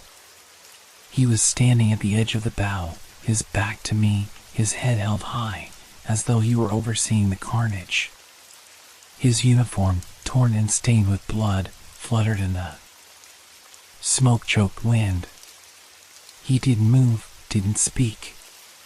He was watching the battle unfold before him, his face set in grim determination, but his eyes were hollow. Empty. Lost. I wanted to scream, to run, to break free of this nightmare, but my legs wouldn't move. I couldn't escape. The battle raged on around me, as if time itself had collapsed, as if the night was a living thing, feeding off the violence, feeding off the endlessness of it all. The soldiers were marching, firing, dying, again and again, their faces twisted in agony. The sounds of battle swelled to a deafening roar, the air thick with the stench of death. The ground was soaked in blood, the bodies of the fallen piled high. And as the night stretched on, I realized with a sickening certainty that there was no end. There was no conclusion to this battle. No victor. No defeat. Only the endless march. I tried to call out to the general, tried to get his attention, but my voice was swallowed by the chaos. My words felt useless in the midst of the madness. What could I possibly say? What could I possibly do to end this? The general turned slowly, his eyes meeting mine. There was no recognition in his gaze, only a hollow emptiness, like a man who had long since given up on finding peace. His expression didn't change, but I could feel the weight of his sorrow pressing down on me, suffocating me. He raised a hand, pointing towards the battle, and then, in the coldest voice I had ever heard, he spoke. This is our fate. This is our curse. You cannot change it. You cannot stop it. You will walk with us now. Forever. The fog closed in tighter, the battle escalating around me, the screams of the dying growing louder, the clash of swords and gunfire ringing in my ears like an endless symphony of death. I was caught in it now, trapped in this cycle, unable to escape, unable to free myself from the horrors of the past. I turned, but there was nowhere to go. The valley had become a battlefield, a place where time itself had broken, where the past and the present collided in a violent, unstoppable force. The soldiers marched on, their faces twisted in eternal anguish, their footsteps unyielding, their presence relentless. And I, like them, would march forever, a part of the endless cycle of war, trapped in the valley that would never let us go. The battle raged on. The night stretched forever. And I walked with them. Forever. The fog was dense, a thick wall of mist that felt almost tangible, like it was closing in around me, suffocating me. I had to get out. I had to escape. The battle had raged on for what felt like an eternity, the sounds of gunfire and dying screams ringing in my ears like the echo of some forgotten hell. I could still feel the weight of the soldier's musket in my hands, though I didn't know how I had come to be holding it. But I didn't care. The general's words still haunted me, "You will walk with us now." Forever. No. I couldn't. I refused to. I had seen enough, felt enough. I was done. I turned, forcing my legs to move despite the overwhelming cold that gripped me, dragging me back into the heart of the battle. The fog thickened, pressing in around me, suffocating me with its ghostly presence. I could barely see my own hand in front of my face as I stumbled through the mist, but I had to keep moving. I couldn't let the valley swallow me whole. And then, just as I thought I might break free, just as the sounds of the battle began to fade, just as the fog began to lift, there was a sound that froze me in place. A single, unmistakable footstep. A boot, heavy against the ground, crunching through the damp earth. I froze. The sound of that step echoed through the fog like a death knell. My heart pounded in my chest, the air thick with dread. I tried to move, to run, but my body wouldn't obey. My legs were like lead, weighed down by the suffocating presence of whatever was coming. I turned slowly, my breath catching in my throat. The fog parted for just a moment, and there, standing a few feet away, was a soldier. He was tall, broad-shouldered, his face smeared with dirt and blood. His uniform was tattered, like so many of the others I had seen, but his eyes were alive, burning with a cold, piercing fury. This was no mere ghostly figure. This was something more. The soldier took another step forward, and then another, his boots sinking into the blood-soaked earth with each heavy step. His movements were deliberate, slow, but filled with an undeniable purpose. He wasn't walking in the trance-like march of the others. He wasn't lost in the endless cycle of the battle. He was aware of me. I tried to speak, but my voice faltered. What could I say to him? What could I possibly say to a spirit so enraged, so full of hatred for the world that had forgotten him? "You shouldn't be here," the soldier growled, his voice low, rough, like gravel scraping against stone. His eyes narrowed as he took another step forward. "You dare disturb us? You dare walk in this place and think you can leave?" I opened my mouth to protest, to explain, to beg for mercy, but no words came. I was frozen, trapped in the soldier's gaze, unable to move, unable to speak. He was standing so close now that I could see the veins in his neck, the angry red gashes on his face from a wound long healed but never forgotten. "You don't belong here," he hissed, his voice rising with each word, his hand reaching for his rifle, gripping it like a weapon of fate.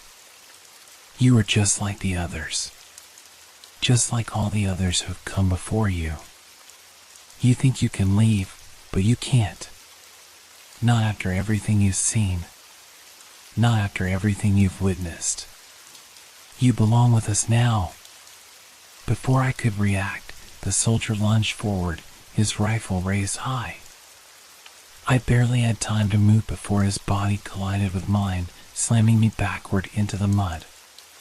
My breath left me in a sharp gasp as I hit the ground hard, the soldier on top of me, his ghostly hands gripping my throat.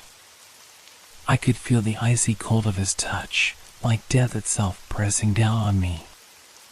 You can't escape, he spat, his face inches from mine. His eyes burned with an intensity that felt as though they were searing into my soul. You are part of this now. Part of the endless cycle.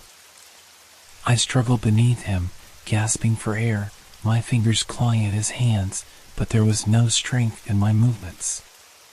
His grip tightened, his body pressing down harder and harder, until I thought I might suffocate right there, buried beneath the weight of his fury.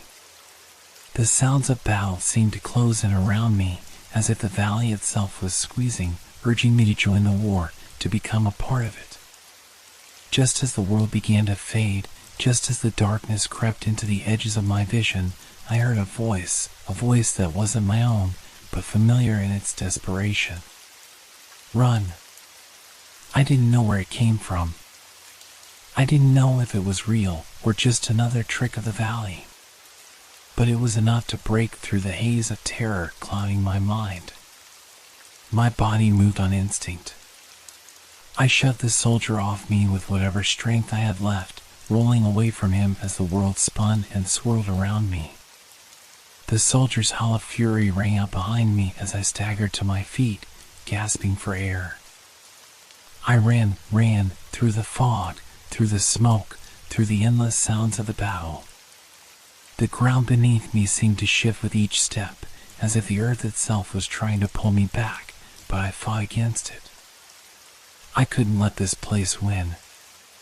I couldn't let it take me. I ran, my legs burning, my breath coming in ragged gasps, until the fog seemed to part, just enough for me to see the edge of the valley. I was close. I was so close. But the soldier's voice, his enraged, guttural voice, followed me, echoing through the mist, as if the valley itself were shouting in protest. You can't leave. And then, just as I reached the clearing, just as I thought I was free, the ground beneath me cracked. A violent tremor shook the earth, sending me sprawling to the ground. I looked up, my heart in my throat, and saw the soldier standing before me once more, this time, his rifle raised, aimed directly at my chest. A shot rang out. The world exploded into darkness.